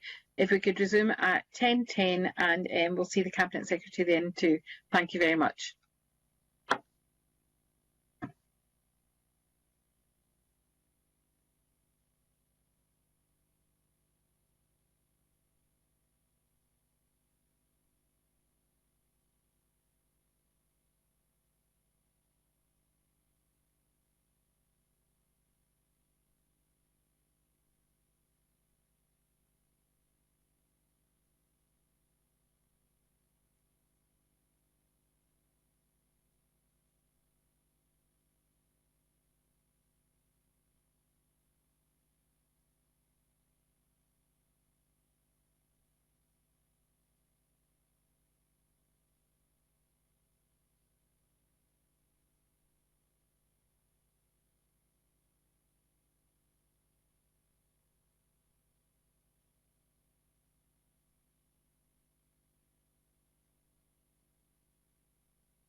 Thank you and welcome committee. Our next agenda item is the evidence session on additional support for learning review, also known as the Morgan Report. And can I welcome again Cabinet Secretary John Swinney to speak to the committee. And I could also ask members if they want to ask a question, please indicate in the chat. And Cabinet Secretary, can I invite you to make an opening statement? Thank you, Convener. Scotland's education system is built on the founding principles of excellence and equity for all. We all have a shared goal that children and young people are supported to reach their full potential. When I asked Angela Morgan to review the implementation of additional support for learning, I did so because I wanted to understand better the issues that are directly affecting children and young people and those supporting them. I asked Angela Morgan to identify good practice and explore further the issues which may be preventing the successful implementation of additional support for learning within existing legal and financial frameworks. The remit was agreed between the Scottish Government, the Convention of Scottish Local Authorities and the Association of Directors of Education in Scotland. The conclusions of the review and the comprehensive set of actions that we will take to deliver the recommendations have been broadly welcomed by stakeholders. I'm grateful for their commitment to continue working together as we strive towards our goal of improving the experiences of children and young people. Angela Morgan's review and our joint action plan provides the foundation for real improvement within our education system. I absolutely recognise that enhancements are needed to improve the experiences of children and young people with additional support needs and to strengthen the support available to their families and those who support them at school. I equally recognise that we remain in challenging times. The COVID-19 pandemic continues to affect all of our lives. And despite these challenges, we've begun to make progress in a number of key areas. We must raise the profile of additional support for learning and further celebrate the successes and achievements of children and young people. Key to that is the development of a vision statement, which the Young Ambassadors for Inclusion are already working on, bringing in their unique perspective and experience. The creation of a national measurement framework driven by the Additional Support for Learning Implementation Group will elevate the successes and achievements of children and young people. We are working to strengthen the support available to teachers through initial teacher education, professional development. We are working with support staff to ensure that they have the tools they need to fully support children and young people. We are working with partners, including parents and carers, to consider how to empower and support families to access the right support at the right time, to promote positive communication and collaboration between families, schools and local authorities. The review of the use of coordinated support plans to ensure that children and young people with the most complex needs can be fully supported by all agencies to achieve their fullest potential has started. The working group has met already. The review and its findings have enhanced our understanding of the issues currently preventing successful implementation and will further inform our consideration of resources. We accept the recommendation that the expertise required for legitimate analysis of the resourcing and financial implementation of additional support for learning lies with Audit Scotland and their audit of additional support for learning. I remain fully committed to working collaboratively with partners to improve the experiences of children and young people with additional support needs, celebrating their significant achievements and successes. I'm grateful to the committee for its detailed consideration of this vitally important work and look forward to answering the questions that members have on the actions that we are taking. Thank you very much, Cabinet Secretary. I'm moving to questions from Ms Wishart, to be followed by Daniel Johnson. Thank you, Convener. In September 2019, the Scottish Government announced that it would provide £15 million of funding for the recruitment of 1,000 classroom assistants to support those with additional support needs. I understand that the statistics on support staff working in September 2020 will be published in spring 2021, and that staff employed as a result of this additional funding won't be separately identified. Has the Cabinet Secretary had any feedback from COSLA or local authorities about the implementation of this commitment? And have there been any recruitment drives? Have they been, if so, have they been successful? Local authorities are obviously pursuing the recruitment of individuals as a consequence of the grant funding the government's put in place. It is focused funding on the recruitment of staff to provide additional support needs activity. We'll see the reporting in due course from local authorities. We have to give local authorities reasonable time to progress on these matters, and obviously when we have some information that's to hand from local authorities, we'll obviously share that more widely on the progress that has been made. Will the funding be ring-fenced to ensure that the extra support is directed towards those with additional support needs? It is a funding that is given for that purpose, so it has to be used for that purpose, and we'll obviously get the detailed feedback from local authorities at the appropriate time. And just finally, I had a conversation with an ASN support worker highlighting the conditions that, I mean, everybody is working under at the moment. They're feeling they're being spread thinner and they're being pushed to the limits. And while they're valued, they feel they're valued within the school and the community, her comment was that she didn't feel valued higher up. I wonder what you might say to support workers like my constituent. I think I'd be profoundly disappointed if that was how that individual felt, and I think it's not fair or appropriate that they should feel like that, or and I would, we've got to. I think I suppose there is a general point I suspect which comes out of a lot of this discussion, which perhaps doesn't take due account of the significance of the role of support staff, that they're not, and I've seen countless examples where support staff have successfully established a relationship and a connection with a child, perhaps because they've got more time and space to do that than teachers who perhaps got multiple demands on their time, and been able to build up those relationships, and as a consequence made huge progress in enabling young people to be active and to fulfil their potential.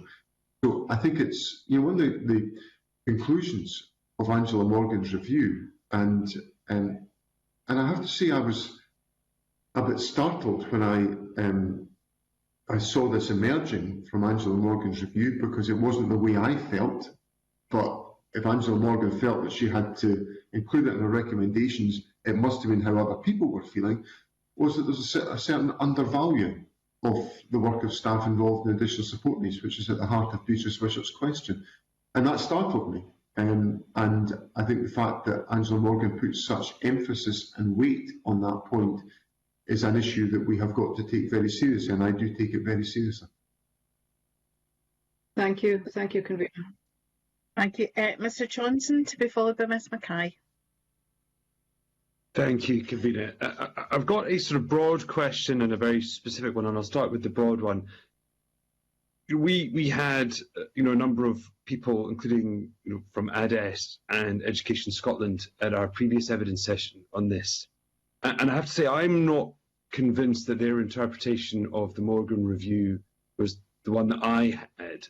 And specifically, I'd be interested in your thoughts. I mean, I feel that it requires a step change in approach on ASN, if for no other reason, simply that the finding that parents have to fight to get the support, when that has to change. And I think that requires some quite deep, both systemic change and change in individual practice. So I'd be interested in your views, and I recognise this as a broad question about how you view the Morgan Review, how far-reaching it is, and how big a change is required in our approach to ASN in our schools as a result of it.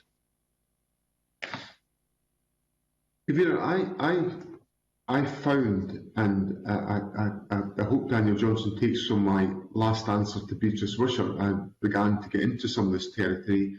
I found Angela Morgan's review really quite challenging, and justifiably so, I might add, because what I did not ask Angela Morgan to do was to review the legislative framework in which additional support for learning is founded, because I actually have the view that that is pretty good and pretty robust. The question that we asked her to look at was, well, if I can put it into colloquial terms, does the rhetoric live up to the reality?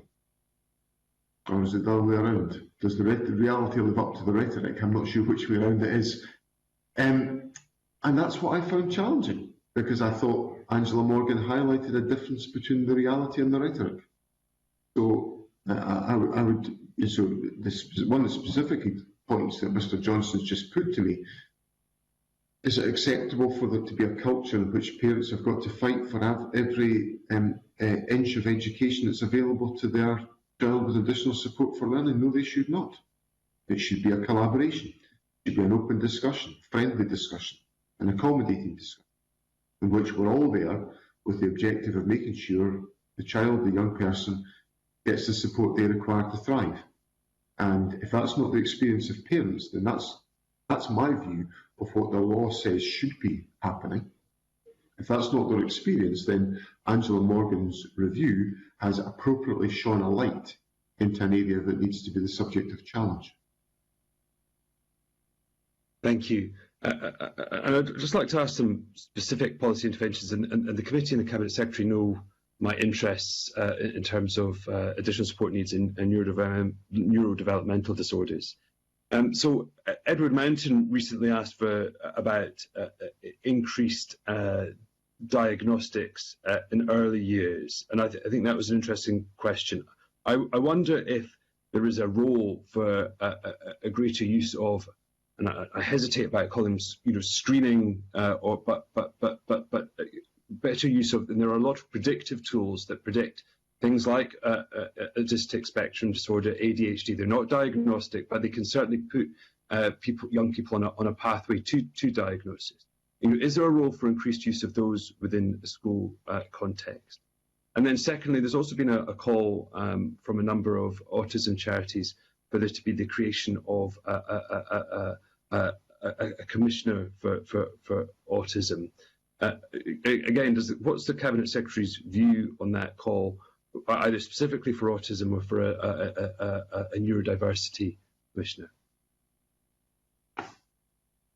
I think both of these questions in different ways get to the nub of some of these issues, because before Mr. Johnson went on to the question about the possibility of an autism commissioner, the way I was going to answer the question about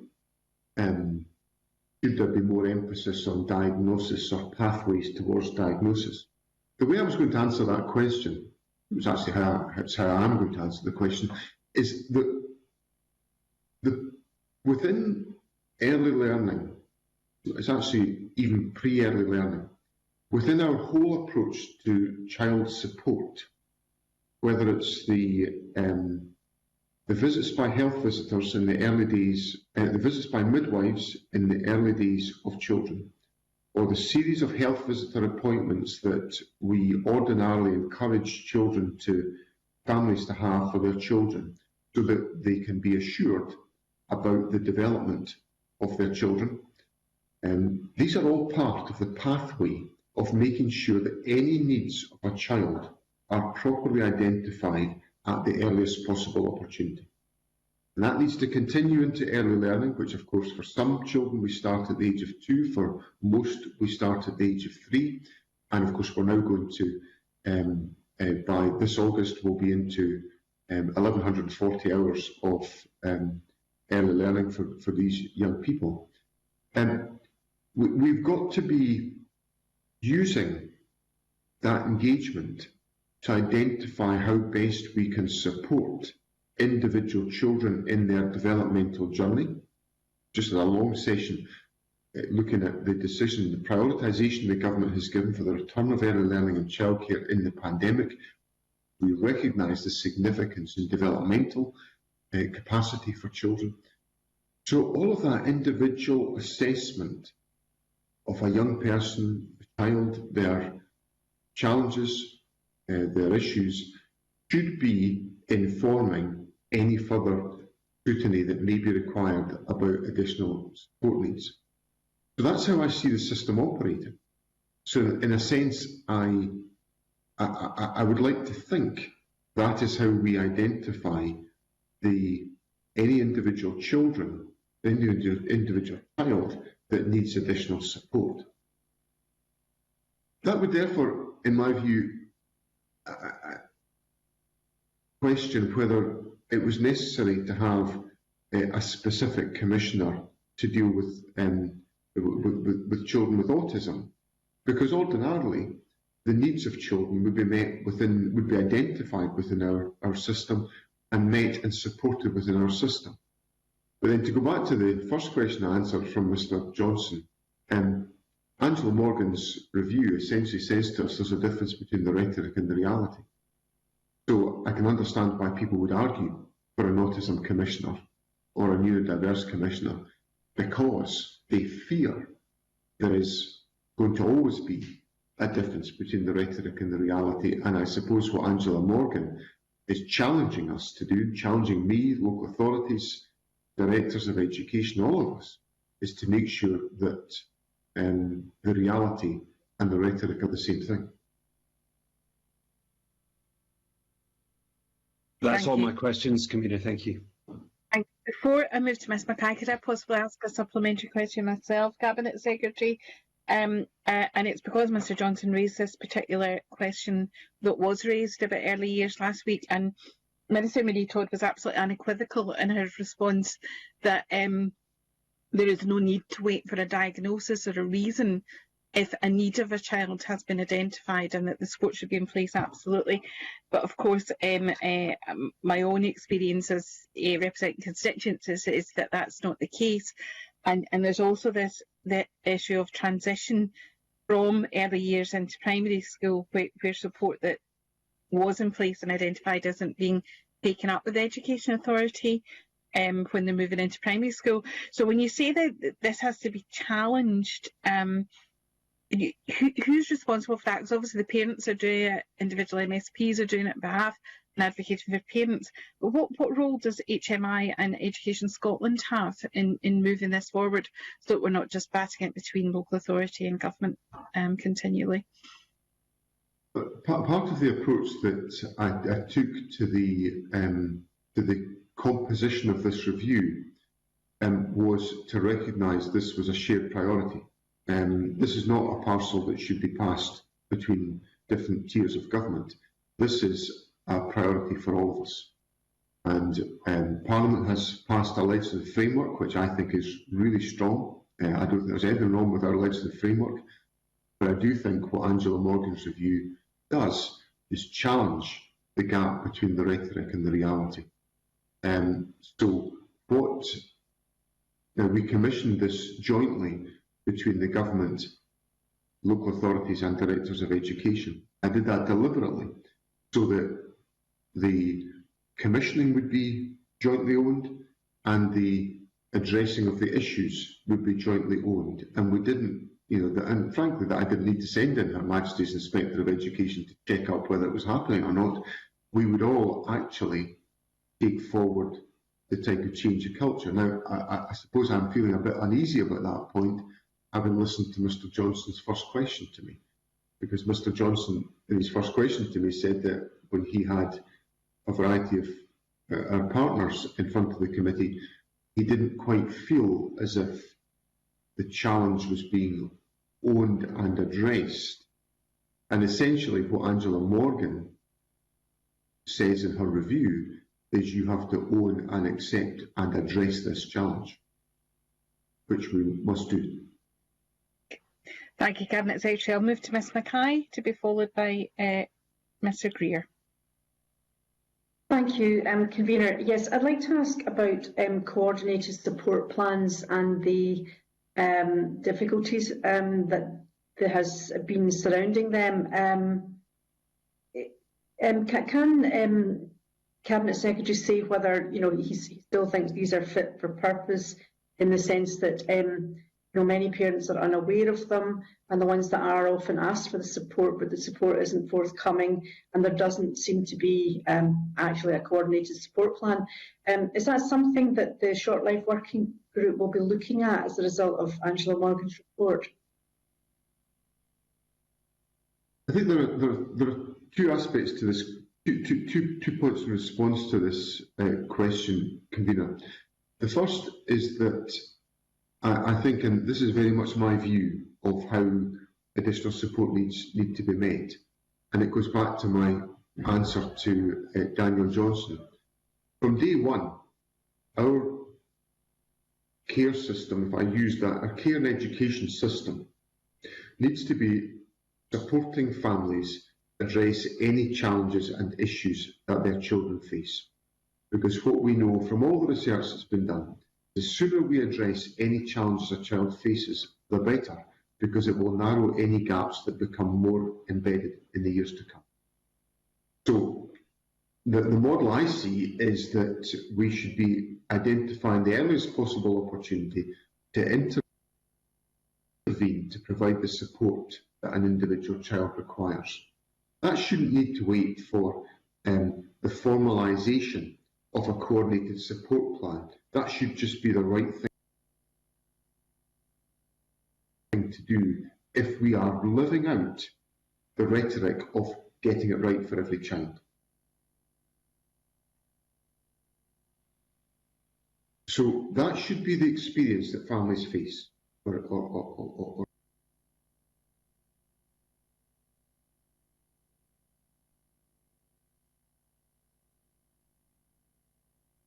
have.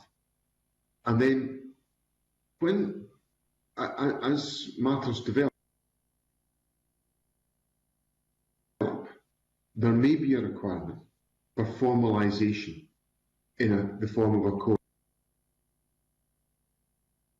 coordinated support plan. And if that's the case, you know, I've seen examples of coordinated support plans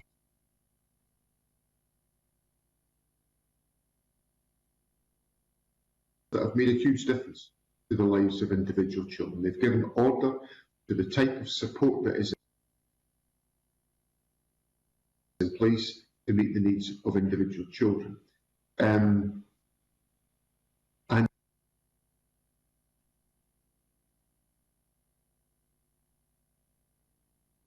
But then I'm also aware that there can often be quite an effort has to be put in by families to secure a coordinated support plan, and I don't think that's the way the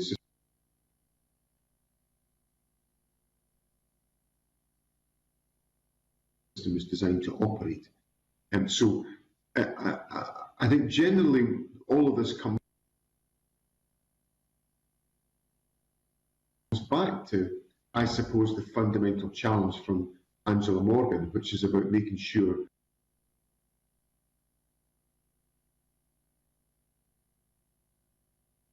that the rhetoric and the reality are one and the same thing.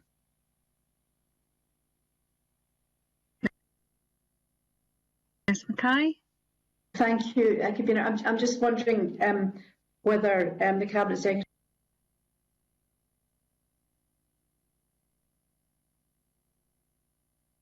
thinks that the difficulties around CSPs are perhaps with the communication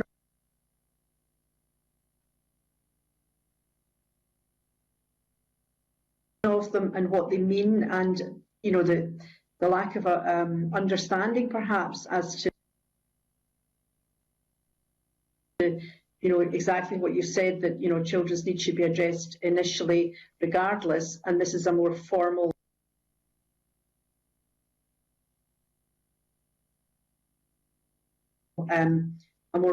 process, and I think I'm not sure that that message is being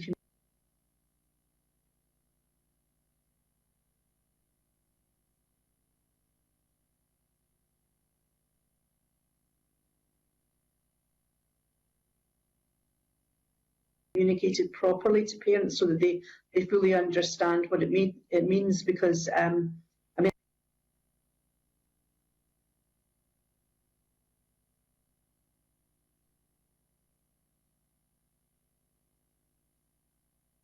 I think they feel it should be something that maybe is automatically given, and that clearly that's not the case.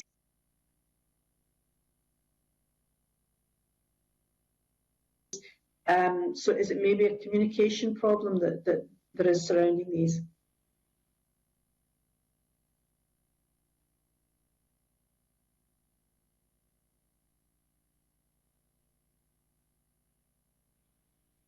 we've obviously got the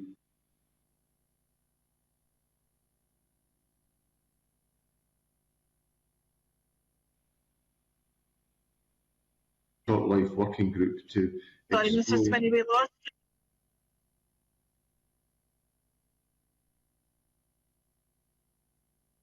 your microphone there. Could you start again? Sorry, we lost sound for some. Thank you. As part of the response that we set out to Angela Morgan's review, we've established a Short Life Working Group which is exploring the relationships between getting it right for every child, the role of different partner organisations, and the formulation of coordinated support plans to try to tackle some of the issues that Rona Mackay raises.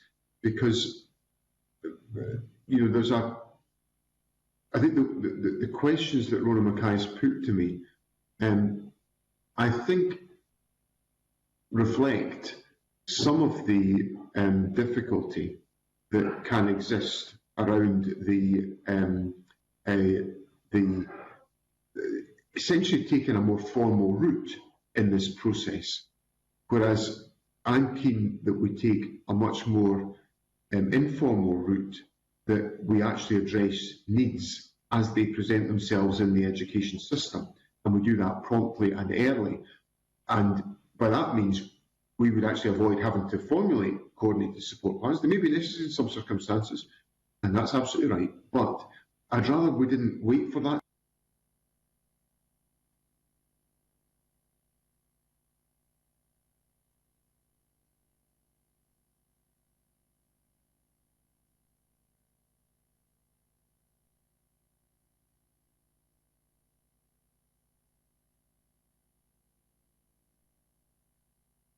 Move the right of families to go to an additional support needs tribunal, because I accept fundamentally the point in Mr. Greer's question that families must have a place of ultimate decision making where they feel, if they feel that their concerns have not been properly addressed. I'd rather avoid adding to its caseload.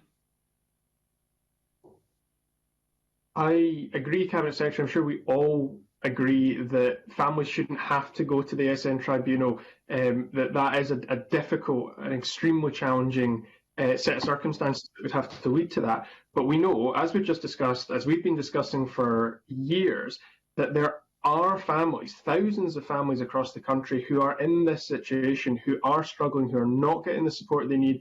And this committee has repeatedly taken evidence from parents who've had to explain, from support staff, from charities who've had to explain, that too many children in Scotland have to be traumatised by a failure to provide adequate support before that support is there. My question to you is, given that we know that that is happening, given that we know there are so many families out there for whom the lack of support is causing such severe problems, does it not concern you that there's a gap between that large number that we know are there and the very, very small number who are using the tribunal system, which is designed to solve the problems that these families are all going through? We don't want them to have those problems, but we know that they do. Is the problem here not that the SN Tribunal system isn't being used to resolve them? I think in the cases that reach the ASN Tribunal, I think they will be properly and effectively handled by the tribunal. I've got every confidence in the tribunal system and how it goes about its functions. I think, however, the answer to Mr. Greer's question lies in the heart of Angela Morgan's review, because Angela Morgan's review, and I'm afraid I'm going to use this language persistently this morning, Angela Morgan's review challenges the gap between the rhetoric and the reality. So if we are saying to families, look, the needs of children and young people should be met and accommodated at the earliest possible opportunity, that should be the experience. Now, I don't think the response to that should be to put more cases to the... so I don't think the first response to that should be to put more cases to the ASN tribunal. I think the first response to that should be to do something to tackle the gap between the rhetoric and the reality. And that's why I invited Angela Morgan to undertake this work, and why I've accepted, as have our partners, the recommendations that she has put forward, which require us to take more effective steps to ensure that these issues have been properly addressed. Thank you. One final question. Pre-pandemic, back when we did end-of-term exams, we'd reached a point in Scotland where in 2019, pupils with additional support needs were sitting in exam halls for up to about 3.5 hours, certainly on average for longer than anyone else because of the extended time they were given. Giving more time to those with greater needs is well-intentioned, but it causes problems of its own. Does our qualification system adequately take additional needs into account, or does it need to consider more imaginative ways to meet those needs than simply adding half an hour on to the end of an exam? I think, Convener, there are some significant issues that merit exploration on that point, and I'm not sure they're also just contained within in meeting the needs of pupils with additional support needs. What should the purpose of an assessment system be? It should be to assess the learning and teaching, the command of learning and teaching, and the improvement in capacity that's been achieved as a consequence of the efforts of an individual learner. And there's multiple ways in which you can undertake that task, some of which will be relevant to pupils with additional support needs, and some of which will be relevant to all pupils. So I think there are quite significant issues in that question that would merit further examination. Thank you. Can I move to Mr. Gray now, Mr. Greer? I'd like to go back to Ross Greer's line of questioning around coordinated support plans, because as he pointed out, this is the only document, the only plan which a family of a child with additional support needs can have, which has statutory force. And it's the only plan which allows them to go to the tribunal in order to get the support that they need for their son or daughter. And I think we need to understand the scale of this. In December, the Scottish Children's Services Coalition published figures which show that 0.7% of additional support needs children have a coordinated support plan. So that means that over 99% of children with additional support needs have no statutory underpinning to the services which they require and have no recourse to the tribunal. Is the Cabinet Secretary really saying that he thinks that's okay because he prefers an informal approach and because he doesn't want to overburden the tribunal? I think Mr. Gray's question mixes up a number of different concepts and answers that I've given to the questions. Fundamentally, in my answer to Daniel Johnson, I said that what I wanted to make sure was that we had a system, and Angela Morgan, I think, challenges us to make sure this is the case, which is addressing the needs and addressing and meeting the needs of children with additional support needs from the very earliest opportunity. So that is, for me, the gold standard of what we should be trying to achieve. At the earliest possible opportunity, we meet the needs of individual children and young people to enable them to fulfil their potential. Now, if that can be done, then I think we all agree that it's, well, we don't raise the question, why is it necessary for there to be a coordinated support plan if the needs of a young person are being met adequately? And I suppose the formulation of a coordinated support plan, because there will be multiple plans that will be in place to meet the needs of learners that won't have the formality of a coordinated support plan. There'll be various arrangements that are put in place, various agreements around what will meet the needs of individual young people. So I don't think it's appropriate just to say the number of coordinated support plans measures the degree to which there are specific provisions in place. I don't think that will be. I don't think that's a fair assumption at all. And so that we essentially make sure those needs are met. And if there is a case for the formulation of a coordinated support plan, then that should be in place. And if that gives rise to a tribunal case, then regrettably that needs to be addressed. But fundamentally, the issue for me is that I want us to focus our system on addressing the needs of children and young people at the earliest possible opportunity, and to do that as fully as we possibly can do. You know, I really don't want to be mixed up here, so for the sake of absolute clarity, is the Cabinet Secretary seriously suggesting that over 99% of children with additional support needs don't have coordinated support plans because they have the support they need in place through other non-statutory, less formal means? I'm not saying that. I'm saying that. No. Well, I'll be responsible for. Forgive me.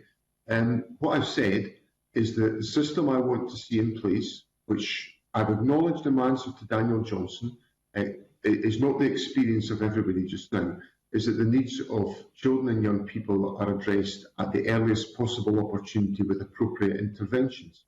Now, that should be what we're working towards. That's what Angela Morgan has challenged the whole education system, the education and care system, to make sure is the case. Now, the law is quite, and that should be the product of dialogue with families. It should be the product of dialogue in the education and care system, and to make sure children and young people are properly supported. Now, the law is very clear about the circumstances around which a coordinated support plan should be put in place, and I seek in no way to change or to amend those provisions. But what I think would be better, and this is following the logic of Angela Morgan's review, is to make sure that at the earliest possible opportunity we put in place the support that children and young people require. It's almost 2 years. It was May 2019 since you said, Cabinet Secretary, that you would review coordinated support plans. Today you've said the short-term working group has met.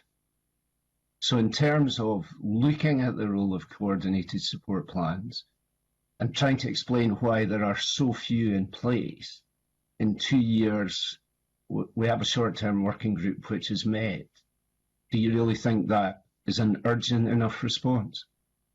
I think it has to be seen alongside the other work that we've commissioned around the work of the Morgan Review, because the Morgan Review has given us a very comprehensive assessment of the measures in place to support young people with additional support needs, and some challenges to government and to local authorities to address that fully, and that's what we're embarking on doing. Now, the coordinated support plans have got a very specific statutory focus to enlist the participation of certain organisations.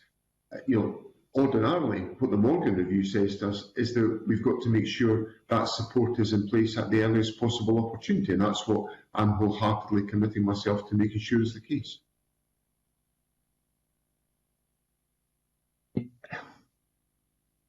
Mr. Gay, I'm feeling that there's a sense of not moving it forward, but please, if you do want to come back in, but I'm also minded other members of other areas they want to come in on. I just find it very difficult to accept that the Cabinet Secretary feels it's okay for less than 1% of additional support needs children to have access to the statutory rights that we've placed in law. He's talked about the gap between rhetoric and reality. I'm sure for any families who are listening, they may feel that is the gap between rhetoric and reality. These families have rights and they should be able to exercise them. Well, there are a range of other mechanisms other than coordinated support plans that are available to ensure that the needs of individuals are met, whether that's around the ordinary provision of services or about mediation or about arbitration to try to avoid some of the some of the more complex and confrontational challenges that can exist around some of these issues. And I want to avoid that so that people get the support that they require. That's what so I don't want my comments to be misunderstood or misinterpreted. I want young people to get the support they need at the earliest possible opportunity. I don't want that to have to be a product only of a young person during a coordinated support plan. I want ordinarily for that support to be available in the first instance. And that's what the Morgan Review challenges us to make sure is the case. I move to questions from Mr. Green to be followed by Mr. Mundell. Thank you, Convener.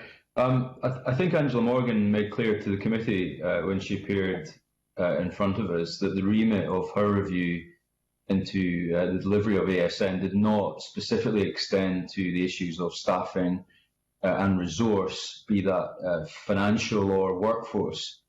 But we do know that the number of ASN pupils in our schools has almost doubled since 2012, which is a huge increase. Yet the number of specific ASN teachers appears to have fallen by a quarter over roughly the same period. Can I ask why that is?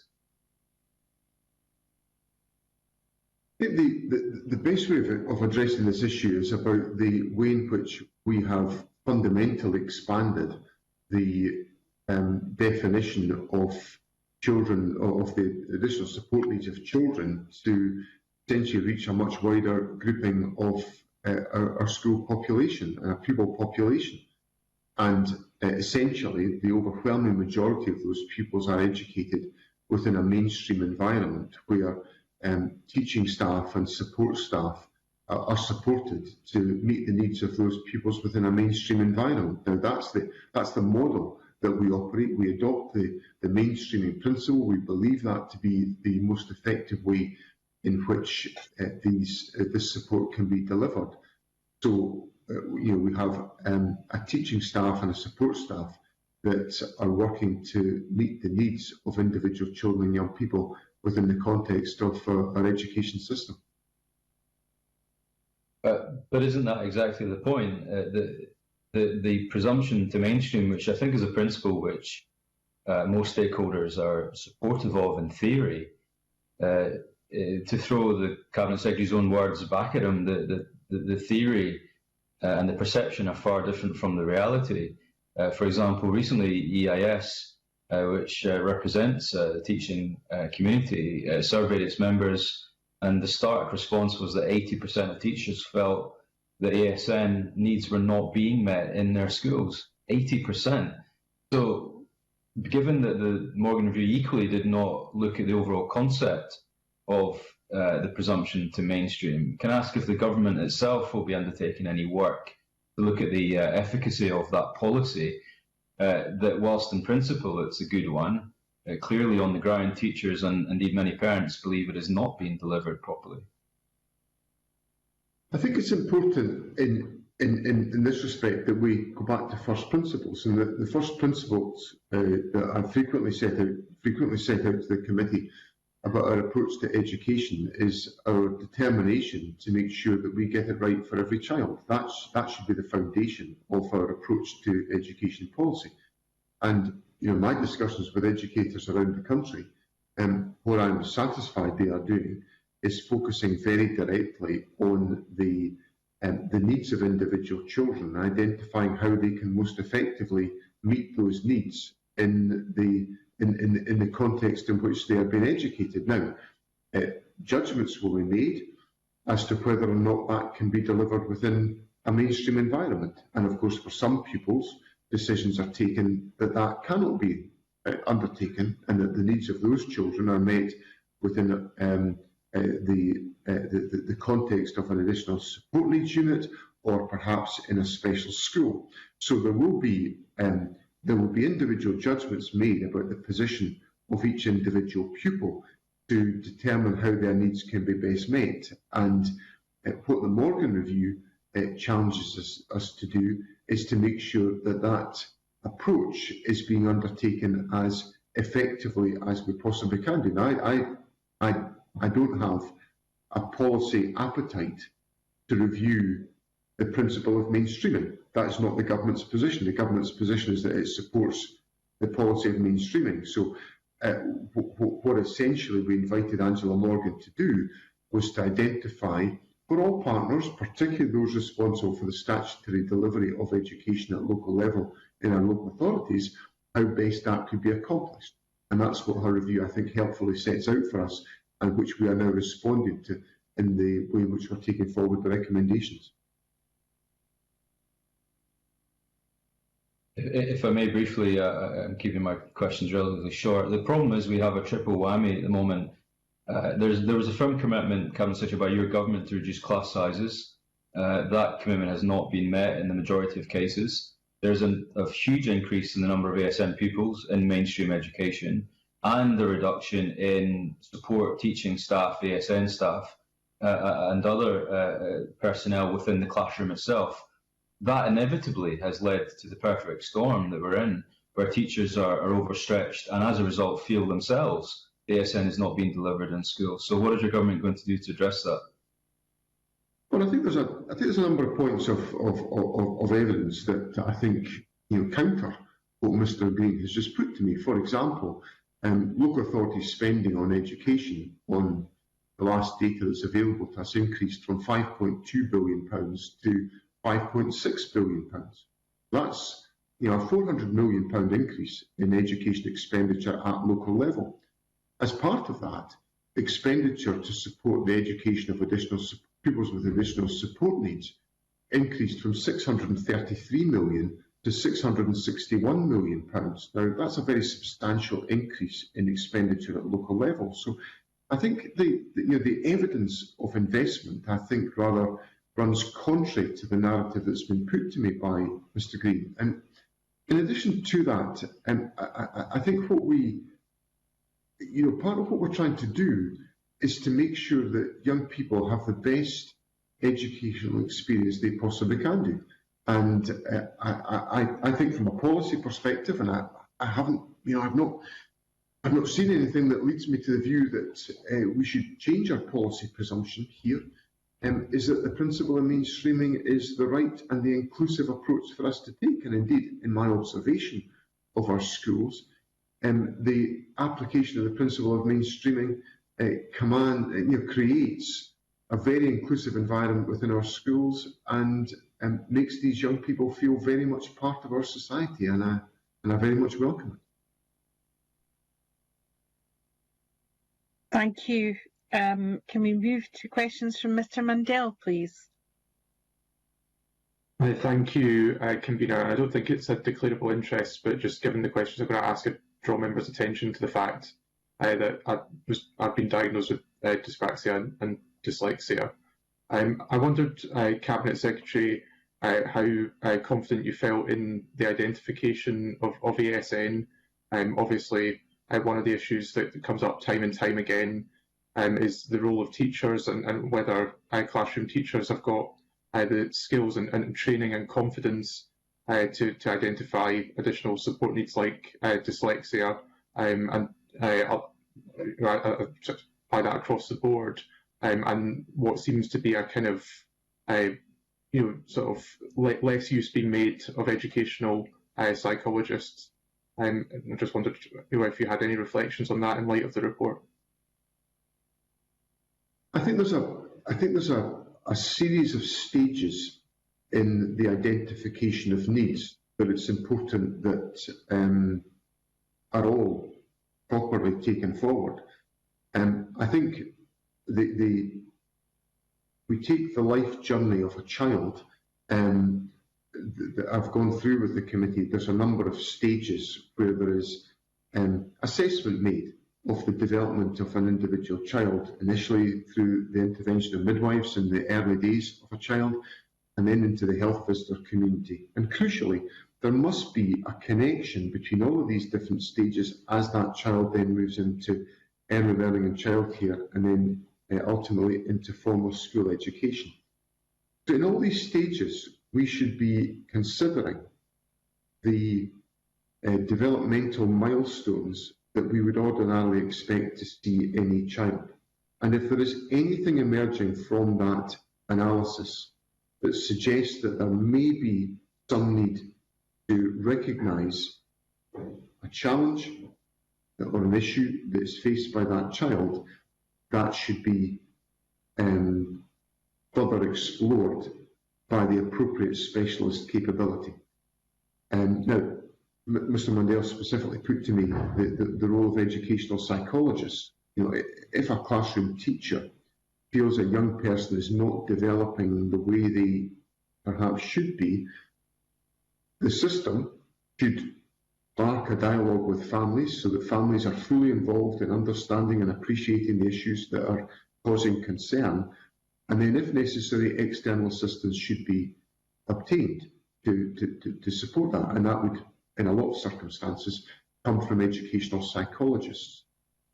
But I suppose what I'm saying is that all of those skills won't necessarily vest in a classroom teacher, but a classroom teacher will be able to identify if a young person has particular challenges or obstacles that perhaps merit further investigation, and in those circumstances that should be forthcoming. No, I thank the Cabinet Secretary for that answer. I think it's helpful, but again, I think this is one of the key areas where the rhetoric doesn't match what happens on the ground, which leads me on to my second question. You know, if identification of dyslexia, for example, was going well across the country, would we not expect to see a consistent picture, in all local authorities? And how do you explain the difference, of identification of dyslexia? But I think there's a similar pattern with other ASN needs in different local authorities, where some are finding a very low number of cases, and some are finding identifying a much higher prevalence.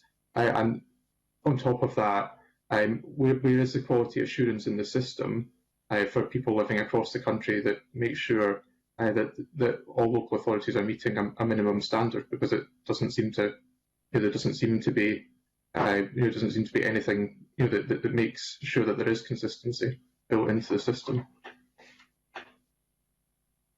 I think that's a pretty fair question, and because that assurance should be available to parents in all parts of the country. There's obviously opportunities for Her Majesty's Inspectorate to explore those questions in relation to individual educational settings, but then also to undertake a thematic inspection of the way in which these issues are being pursued. And I'm certainly very happy to take that question about the assurance of consistency of approach across all local authorities away to discuss with the Chief Inspector of Education. I think obviously the approach that we took, and I've rehearsed this point with the committee already, the approach that we took to the formulation of the Morgan Review was not to be a review undertaken by the government to do to local government. We commissioned it jointly with COSLA and with the Association of Directors of Education, which I hope gives Mr Mundell and the committee some assurance that there is a joint interest across the government and local authorities, in the plural sense, to make sure that the concerns, the legitimate concerns that he's put to me this morning, can be properly addressed and assurance given, which would certainly be my desire to make sure was the case. I thank the Cabinet Secretary for that, and I'd be interested to hear any outcome from that conversation, and I'm sure other committee members would. Thank you, Convener. Thank you. Can I bring in Ms Wishart again, please? Thank you, Convener. It's just a question about the additional support for Learning Implementation Group that was set up in response to the Morgan Review, and that was to meet every 3 months. There's published detailed minutes for the meetings in October 2019 and January 2020, but there doesn't seem to be anything further. Can the Cabinet Secretary confirm if other meetings have taken place, and if they have, whether minutes are available? There has been a bit of an interruption to these meetings because of the demands of COVID, I regret to say, but I understand there has been a further meeting which is probably not, the minutes of which have probably not been published yet, but I'll make sure that's made available to the committee. Thank you. Thank you, Cabinet Secretary. I have a couple of questions myself just before finishing up. When we took evidence of the Morgan report last week, I was asking about the use of Inquire and encouraging parents. I've often encouraged parents to use Inquire system, which is funded by the government to give to support across the board. I asked specifically about advocacy and the parent organisations that were there saying that they would get advice but not advocacy. However, on the front page of the Inquire website, there is an offer of advocacy for 12 to 15-year-olds. I'd be really interested in finding out from yourself either today or in written answer how effective that advocacy is for young people and how that has been taken up, and a bit like, you know, some of the information, are young people being made aware that this is available to them should they wish to be engaging with their school about their needs? I think I better provide some information in writing to you, Convener, on that question. Inquire do tremendous amount of very valuable work in raising awareness. I think I better check the detail of the advocacy scope and role that they can offer. But again, I think one of the points that Angela Morgan makes to us very strongly is that this whole area of policy would benefit from being undertaken in a collaborative environment. And by that collaboration, it should mean the active engagement of children and families in the process. And I think from a child rights perspective, that would be a significant strengthening of the process. But I will respond to you in writing on the specific details. And finally, Cabinet Secretary, and I hope this isn't not too philosophical point to be making at this late stage in committee, but we talked a lot about rhetoric and the reality, and I wonder if we would really benefit from changing some of the rhetoric and language used around additional support needs. We know how many more young people are being identified as what we call now ASN, and we now know that, you know, bereavement, caring responsibilities, being in care, all of these issues can have an impact on the support a young person might need. And it kind of strikes me that, you know, it's almost, it's just the human condition. And actually, should we not be talking about just educational learning entitlements for people, and dropping this addition to what is provided to some sort of mythical child that is never going to need support at any point in their education, and whether that would help in actually really fully adopting the GIRFEC ethos? I suppose, Convener, there's everything philosophical about that and everything fundamental about that as well. And I think, you know, I come at this from the point of view that I think getting it right for every child is it is an important philosophy, but it's also a fundamental right.